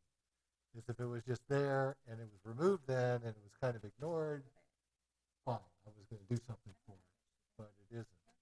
It wasn't done until July, and the email, doesn't really matter because it wasn't done until July of this year. So the emails don't. If it didn't come out till July of 2021. Yeah. These No. emails are See, it's all it's all facts. I saw that fact, and then we delved into it, and we found another fact that says it was not actually removed until July. So I'm more likely to stick with. So now I'm likely to stick with Royal Palm Beach because the tennis ball had gone to their court and the fines were going to be reduced a lot more. But the tennis ball just got kicked back, and I think I'm going to stick with the 20,605.85 because it's an 80% reduction. And the biggest part of this was they probably could have fixed it in 2018 but they did. I think she just really didn't understand what she was expected to do. Right, and that's what she was trying to that get was one of those things where she needed to follow up even more and say, look, just tell me what to do, village, and I will go do it. And if the village ignored that, then I would think of it, but it never happened. So I'm going to go with the 20,605.85 by 113 on case 17-1792 and the 7709.97 on 17-1378. Once again, one's an 80% reduction, the other one looks like it's 25, 75 or so. Do you understand what happened with the fences there? No. You want to tell me? It was a fence installed. The property that we purchased, the fence was there when we bought it. They did get a permit. For unknown reason, it was approved offset from the property line along the backyard, joining with the neighbor, but facing the street, you can imagine. And all was well and good. The neighbor had no fence, and when they would cut the grass, they'd go right up to the fence. It was the fence along their backyard as well, so they cut that. And then in 2015, late in the year, the neighbor decided to put up their own fence. Well, on theirs, they used the property line, and it went, right up to the edge. Well, suddenly there was this strange wedge in the back that was unmaintainable without trespassing on the other person's property to get in to try to do these weeds that were growing in there. And I guess it took about a year for some weeds to accumulate in there. And we had sent people there numerous occasions, I have all that here too, to try and resolve the weeds. In the first go-around, I don't think they quite understood. Like, they did everything in the backyard. Although there was no weeds along the fences in the backyard area or along the side, but they didn't go on the outside of the fence between the two neighboring properties. I don't know, that just, obviously they didn't see it. But there were subsequent violations over the next few years for the same thing, and we began to realize, oh, this is different. On top of that, it's a resident's responsibility, so we've gone round and round with them to try to get them to maintain that. It's just something that needs to be maintained. Actually, up to now, we are applying for a permit to relocate the fence onto the correct property line there, so it's alleviated, because it's just going to keep happening, because no one can get back there to cut those weeds. Okay. So we've done what we can. It's just quite a large fine for some grass that. Yeah, here's the problem with that is I put up a fence on my yard, and my neighbor has I have a 6-foot shadow box wood fence that I built myself. And the neighbor has a 4-foot, I think a 4-foot, maybe a 5-foot chain link fence. And our fences are good 2 or 3 inches apart. And you can tell, at least on my shadow box side and definitely on his side, that there is a problem. And I literally dig my hand in between there to pull these things out and or use Roundup with the potential of cancer to kill these weeds. They could. They could have. The neighbor could. He has a metal fence with wide bars. On our side, it's this solid privacy fence. We're never seeing that in there, but it just happens to be that 6 inches on our side that goes into a wedge nobody can get to. Well, you can always stand over. You own that 6 inches, though. And you could have gotten over the fence and sprayed down. That's what we've been doing, is getting in there to try to maintain it. And it has been maintained at various times. I would say it was in compliance early on. And, just nobody called for inspection or not to call, whatever. No one It goes calls on for and on. It carries inspection. on. I can't do anything. But I mean, we're talking, thousands of dollars for this little area of some grass in between the fences that it's not health or safety. I'm just hopeful. No, I'm taking 80% of it off, and it's best I can do here. So I'm still going with the 7709.97 on 17-1378. You said 7709? 7709.97. Got the .97 in there. Okay, and the other one was 2605.85, which is 80%. $20605.85. Yes, $20,605.85. Okay. Okay. Thanks for listening. Thank you. Thank you. All right. All right. It's like 8:20. Let's roll through these. We were gonna ask, can we take a 2-minute recess? You can.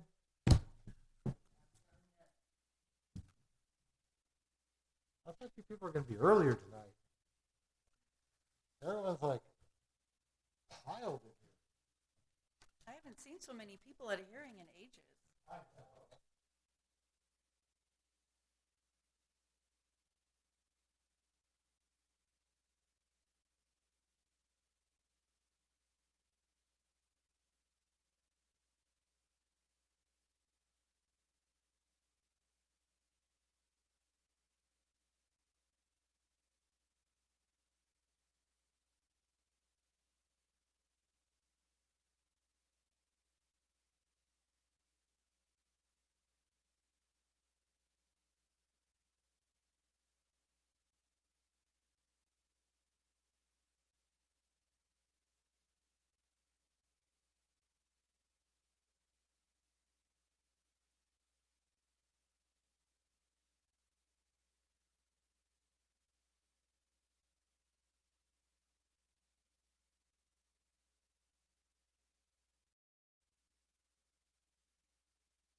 20 franchises that I'm aware of.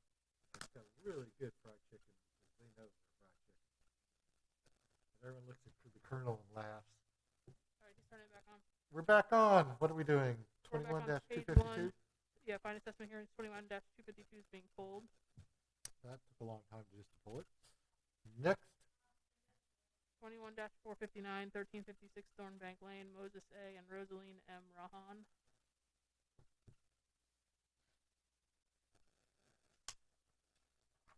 I would like to enter the following documents into evidence. Exhibit 1, order finding violation. Exhibit 2, verification of ownership. And Exhibit 3, permit information. Okay. Just concerned about service and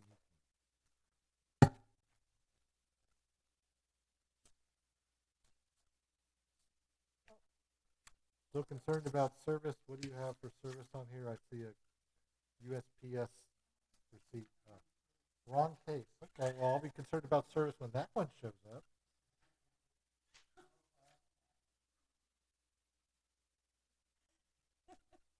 All right, well, this one's better. It's got signed green cards. Why do I have two of them? What do you say? I'm sorry? I said I have two of these people. Do I have both of them? Two people's copies? I just gave you 2 sets. Oh, They're just to the same. confuse me. Okay. Don't worry about it. All right, That's good. signed green card equals service. What do you want? This has been out of compliance for 13 days. We're asking for $325 and continuing fine. $325 plus continuing is granted. Next case, 21-491 is being pulled.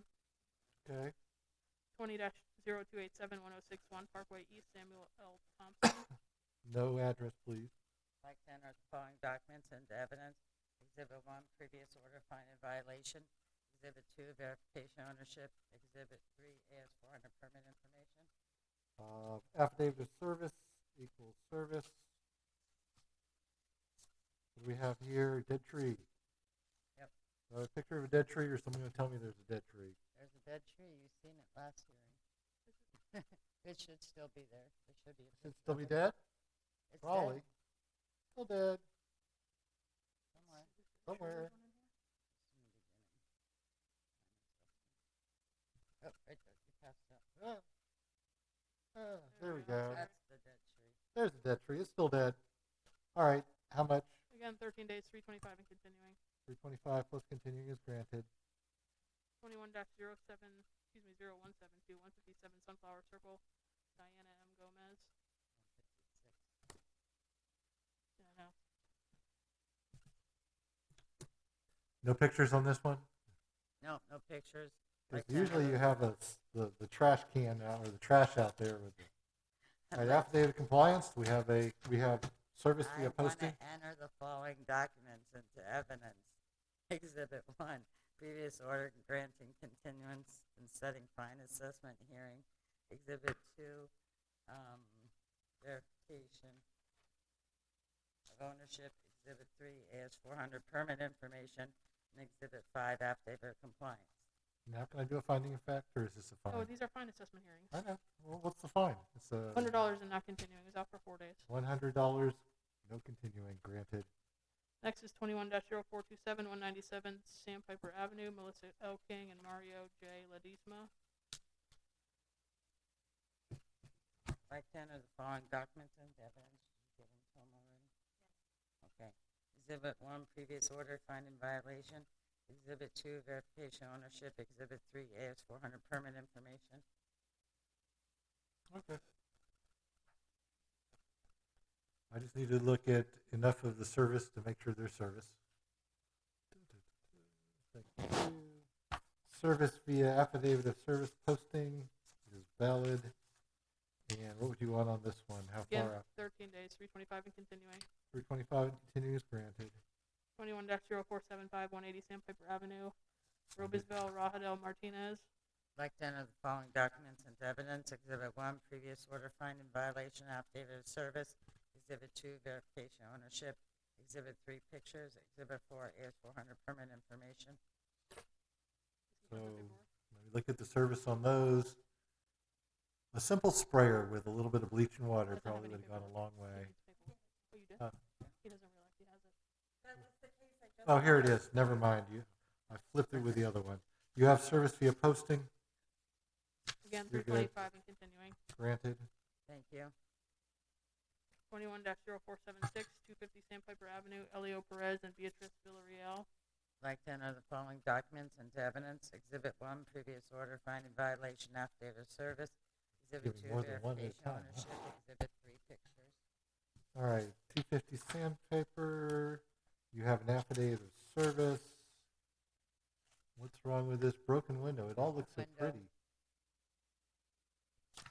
All right, how much for this one? 13 days again, 325 and continuing. Granted. What a nice paint job. 21-0495, 10236 Serenade Lane, Santiago de Jara. Like to enter the following documents into evidence. Exhibit 1, previous order finding violation, affidavit of service. Exhibit 2, verification ownership. Exhibit 3, pictures. Exhibit 4, AS400 permit information. All right, service via posting is valid. 325 plus Yeah, continuing? 325 and continuing. Granted. Thank you. 21-0546, 198 Bob White Road, Charles R. Johnson. Like to enter the following documents into evidence. Exhibit 1, notice of fine assessment hearing, affidavit of service. Exhibit 2, previous order finding violation and permitting village abatement. Exhibit 3, verification ownership. Exhibit 4, public work order. 286? 286, yes, sir. Granted. Thank you. Repeat violations, 21-0857, 10501 Southern Boulevard, Carmax Auto Superstores, Inc.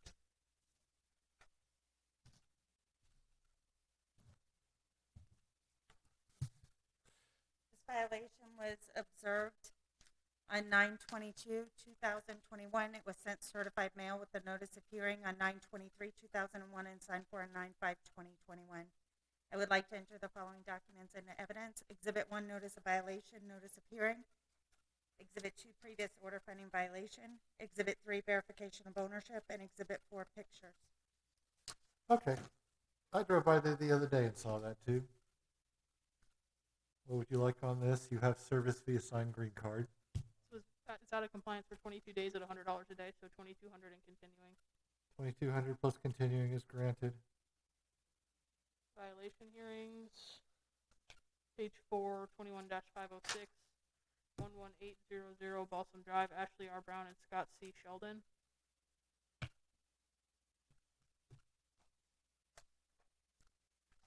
This code section 622-108.4 and 6190A, work done without a permit and miscellaneous items in the carport.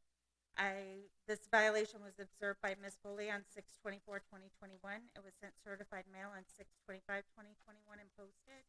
Notice of hearing went out on 9/3/2021 and posted. I would like to enter the following documents into evidence. Exhibit 1, notice of violation and affidavit of service. Exhibit 2, notice of hearing and affidavit of service.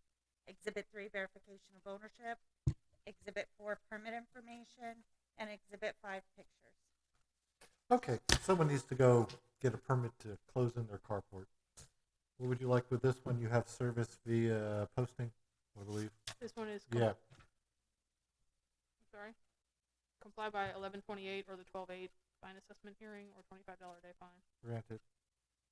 21-523 is being pulled. Great. 21-655 126 Ponce de Leon Street. Danielle M. and Joy Bowman. And a correction on the agenda. The first code section is 06190A, what should be 1 instead of the A, second A. Okay. When A is removed and 1 is placed in this spot. Section 6190A, 1, 3, 5, and D, 15132 and 1557. Structure, driveway, and sidewalk are still in planting areas are overgrown and grass and weeds exceed the height allowed. Storm shutters were up. This violation was observed by Ms. Foley on 8/6/21. It was sent certified mail 8/11/21 and signed for on 8/13/21. Notice of hearing went out on 9/2/21 and was signed for on 9/4/21. We would like to enter the following documents into evidence. Exhibit 1, notice of violation. Exhibit 2, notice of hearing. Exhibit 3, verification of ownership. And Exhibit 4, pictures. All right, you have service via signed green card. Yeah, I know that house.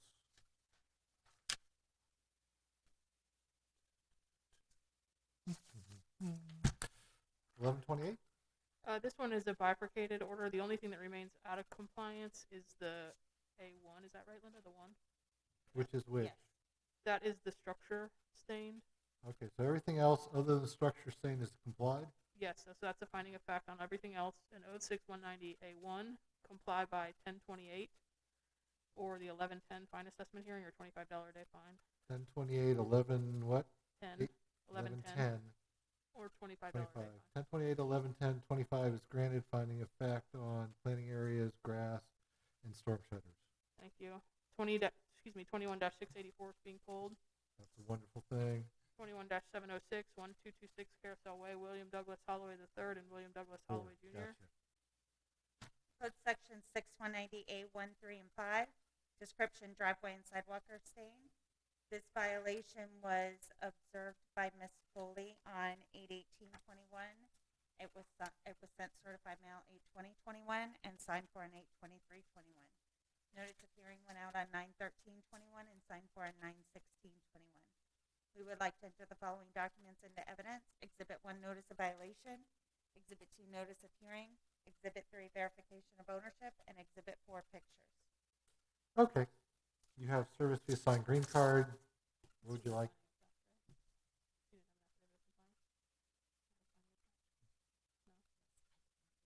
What are your dates? It's finding of fact. Finding of fact is granted. Okay. 21-707, 1482 Ryan Lane, Joy M. Adkins.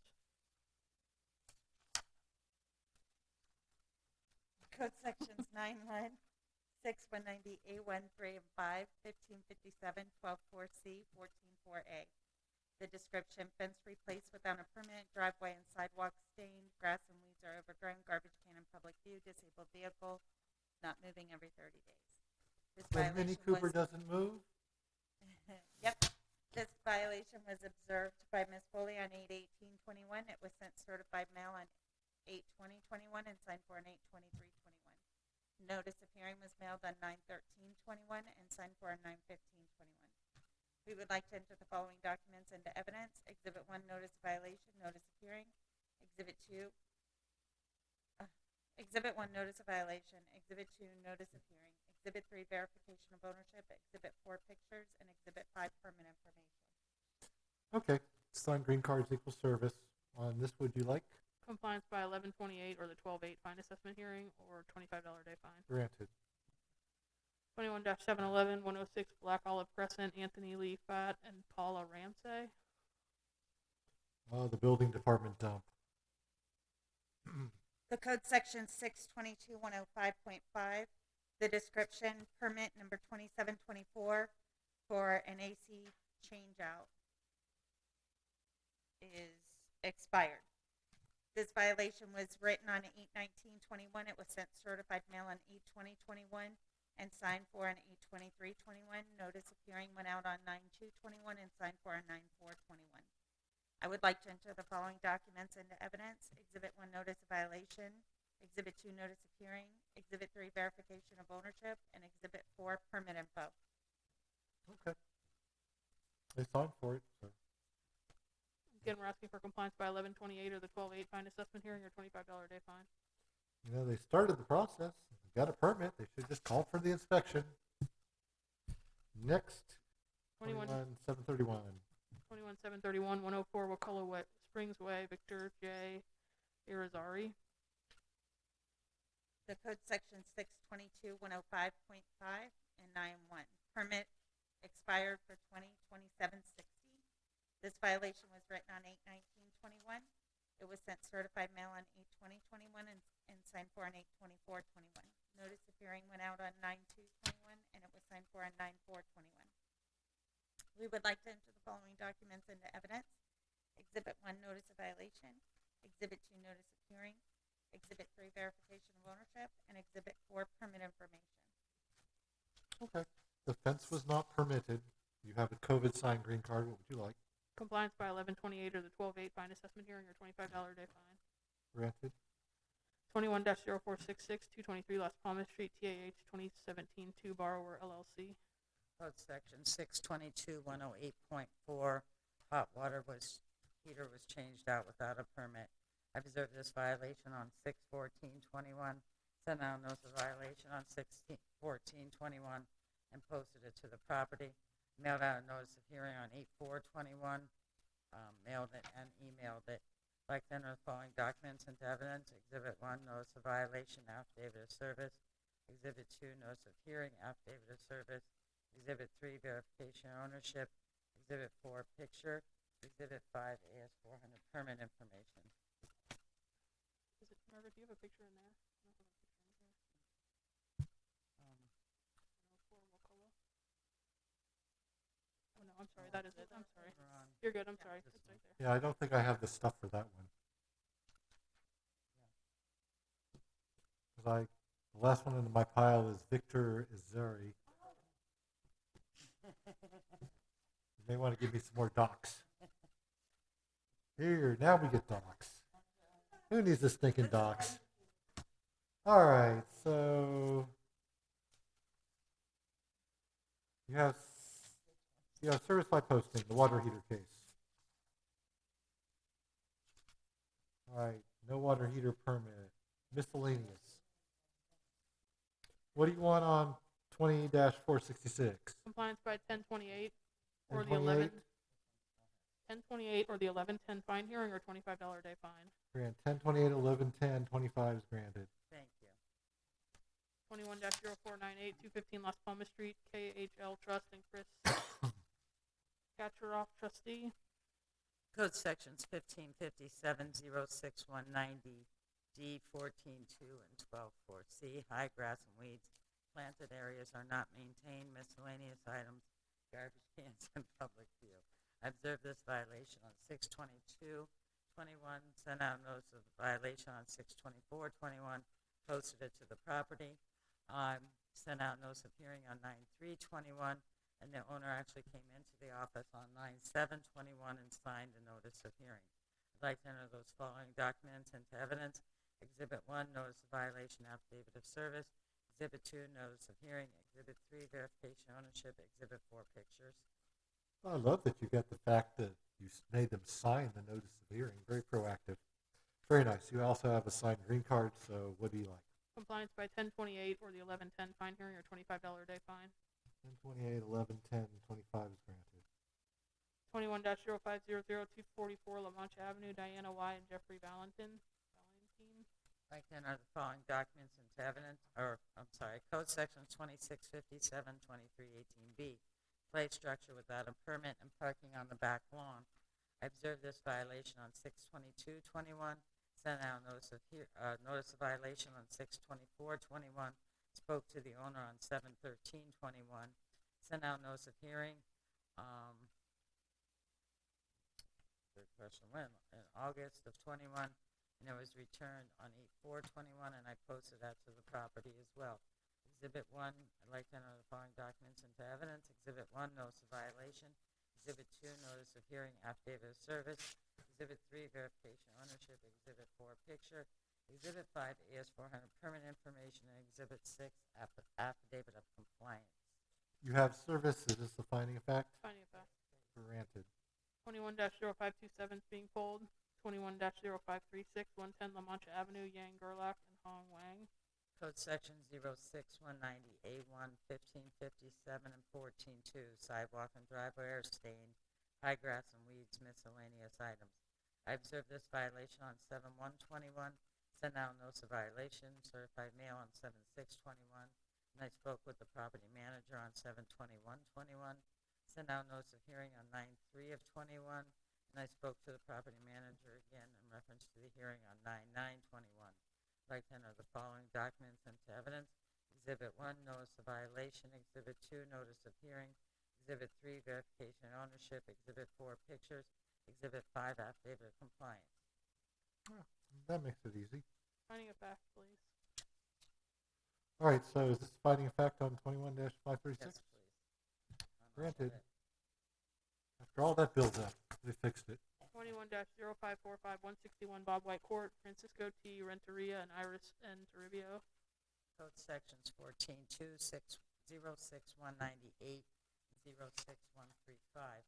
Miscellaneous items, shutters on the windows, house numbers not posted.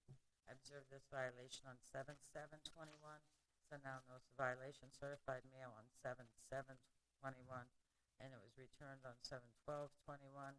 Sent out notice of hearing on 9/10/21. Yeah, USPS tracking on that. I'd like to enter the following documents into evidence. Exhibit 1, notice of violation.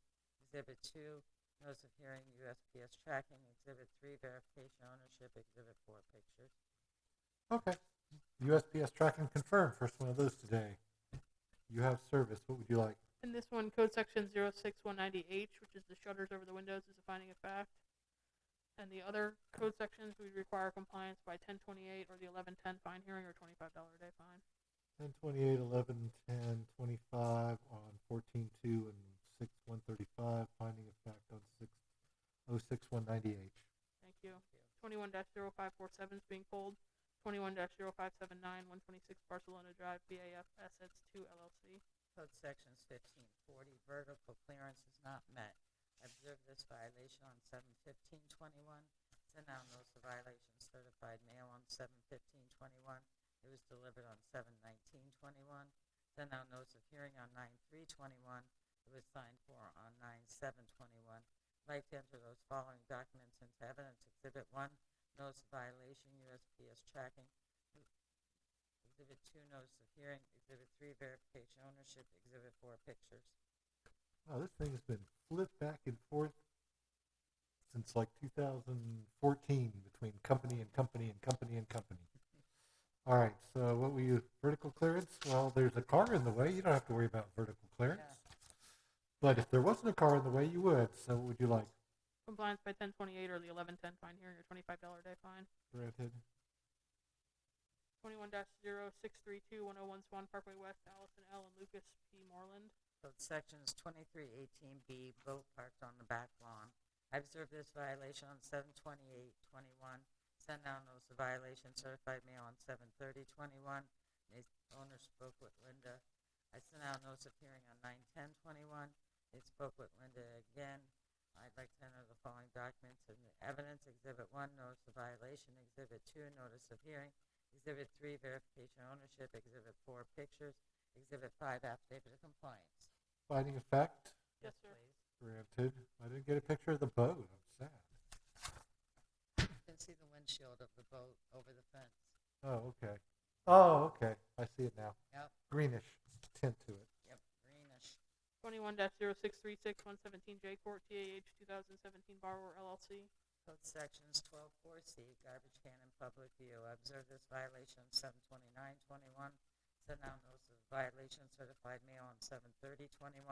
It was delivered on 8/16/21. Sent out notice of hearing on 9/10/21.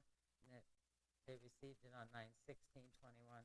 Like to enter the following documents into evidence. Exhibit 1, notice of violation. Exhibit 2, notice of hearing. Exhibit 3, verification ownership. Exhibit 4, pictures. All right, so they signed a green card, so you have service. They're a dozen feet away from being compliant, but they don't want to go there.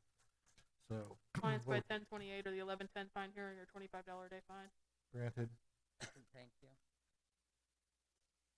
Leaves us with another page full of people. Top of page 8, 21-0776-104 Park Road North, Glenn M. Seals III and Amy K. Bisaki. Code sections 1557, high grass and weeds. I observed this violation on 8/31/21. Sent out notice of violation, certified mail, as well as notice of hearing on 9/2/21. And it was signed for on 9/4/21. I'd like to enter the following documents into evidence. Exhibit 1, notice of violation, notice of hearing. Exhibit 2, verification ownership. Exhibit 3, pictures. Exhibit 4, affidavit of compliance. My favorite part of the affidavit of compliance is it's Glenn Seals 111 instead of III. Granted, what would you like? Is that what I said? Did I say that? What? It says III. It Did I says say that, 111 on the affidavit of compliance. Oh. Instead of the third, 111, or okay. I, capital I, capital I. It's Got like, it. That's just weirded. Okay. Finding of fact, please. Finding a fact, and the neighbors are so happy because you did that. 21-0808 is being pulled. 21-0822 200 Cordova Circle, FYR SFR Borrower LLC. Code sections 1557, 15132, 06190, A1, 3, and 5, 14-2, 12-4C. High grass and weeds, debris on the sidewalk, driveway, and structure are stained, miscellaneous items, and garbage cans in view. I observed this violation on 9/10/21. Sent out notice of violation, notice of hearing on 9/13/21. I'd like to enter the following documents into evidence. Exhibit 1, notice of violation, notice of hearing, USPS tracking. Exhibit 2, verification ownership. Exhibit 3, pictures. Okay, I only see the one picture, which is the structure stained. Oh, there's some more. Okay. There we go. All right, now I've got them all. You have another tracking confirm. Yes. So you have service. What would you like? Compliance by 11/28 or the 12/8 fine hearing or $25 a day fine. Granted. Thank you. 21-723 155 Martin Circle, Jonathan Escobar. Code section 622-105.5, description permit number 2012-25 is expired. This violation was written on 8/19/21. It was sent certified mail 8/20/21 and signed for on 8/25/21. Notice of hearing was sent certified mail on 9/10/21 and signed for on 9/14/21. I would like to enter the following documents into evidence. Exhibit 1, notice violation. Exhibit 2, notice of hearing. Exhibit 3, verification of ownership. And Exhibit 4, permit information. All right, you have a signed green card, so you have service. I guess they weren't proud of their work, so they didn't call for an inspection. We're asking for compliance by 11/28 or the 12/8 fine assessment hearing or $25 a day fine. Granted. 21-728 is being pulled. 21-740 is being pulled. 21-738, 2395 Bella Rosa Circle, Karen P. Clark and Conrad L. Ritchie. Code section 622-105.5 and 9/1. The description building permit number 2029-16 is expired. This violation was written on 8/20/21. It was sent 8/20/21. It was signed and not dated. Notice of hearing was mailed on 9/10/21 and it was signed and not dated. I would like to enter the following documents into evidence. Exhibit 1, notice of violation. Exhibit 2, notice of hearing. Exhibit 3, verification of ownership. And Exhibit 4, permit information. All right, signed green cards equals service. What would you like on these? Compliance by 11/28 or the 12/8 fine hearing or $25 a day fine. Granted. 21-758 9100 Belvedere Road, number 103, MIA Real Holdings, LLC, 401k plan. Code section 622-105.5, building permit number 182725 is expired. This violation was written on 8/24/21. It was sent certified mail 8/27/21 and signed for on 8/30/21. Notice of hearing was mailed, certified mail 9/10/21, and it was signed for 9/13/21. I would like to enter the following documents into evidence. Exhibit 1, notice of violation. Exhibit 2, notice of hearing. Exhibit 3, verification of ownership. And Exhibit 4, permit information. All right, you have a COVID signed green card. This is a tax deed. I haven't seen a tax deed in forever. I paid $101,000 for this unit or something like that. What would you like here? Compliance by 11/28 or 12/8 or $25 a day fine. Granted. All right, we still have a health and safety before Yeah, we health get to. and safety 21-0778 76 Sparrow Terrace, Dana S. Davies. Code sections 1557, high grass and weeds. I observed this violation on 8/31/21. Sent out notice of violation with the notice of hearing on 9/2/21, and it was returned on 9/10/21. I'd like to enter the following documents into evidence. Exhibit 1, notice of violation, notice of hearing. Exhibit 2, verification ownership. Exhibit 3, pictures. Hold on a sec. There's where it is. I'm like, I got the last two. I got the one before that. I don't have this. All right, COVID signed green card is valid. And gotcha. What would you like here? You're going to cut This them? one, we have an order for you. I have the order. Yep, it's a one-time abatement, so we're asking for, obviously, abatement. Come back for recovery of $286, which includes $80 in abatement costs and $206 in administrative fees, and appearance at the 11/10/2021 fine assessment hearing if necessary. If I could add to that, the 15132 weeds growing on fence and home.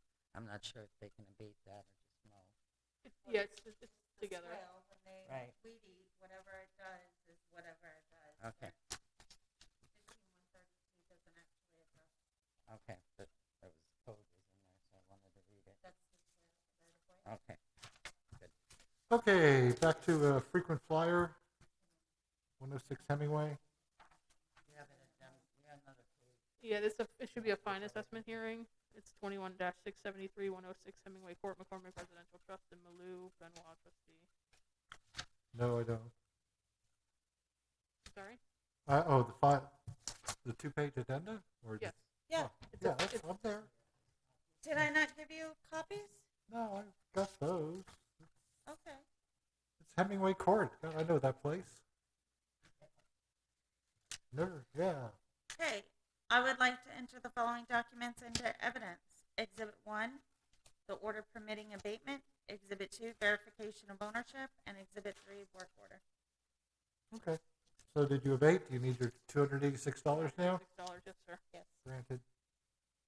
The last one is violation hearing 21-610 11603 Oleander Drive, Gilder and Zueto.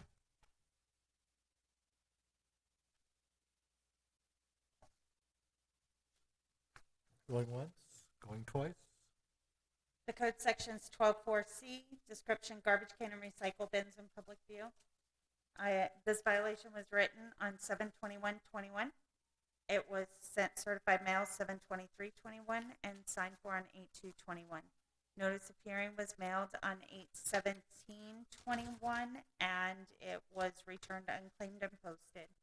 I would like to enter the following documents into evidence. Exhibit 1, notice of violation. Exhibit 2, notice of hearing and affidavit of service. Exhibit 3, verification of ownership. Right. So someone signed a COVID or someone signed a green card, so you have service. It's right next to the fence, but they don't want to put it behind there. What dates would you like? Comply by 11/28 or 12/8 fine hearing or $25 a day fine. Granted. Anything further to be brought before the magistrate? Did you have minutes or no? What? Oh, we have minutes.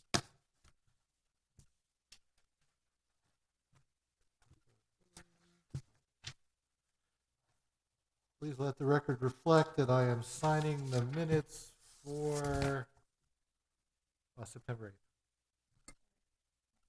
8th. Anything else we brought for the special magistrate? No, sir, that's it. Good enough. Thank you. Thank you. 8:58. I thought we were going to have an easy one. Only 10 pages. Come on, we had 13 or 14 pages, and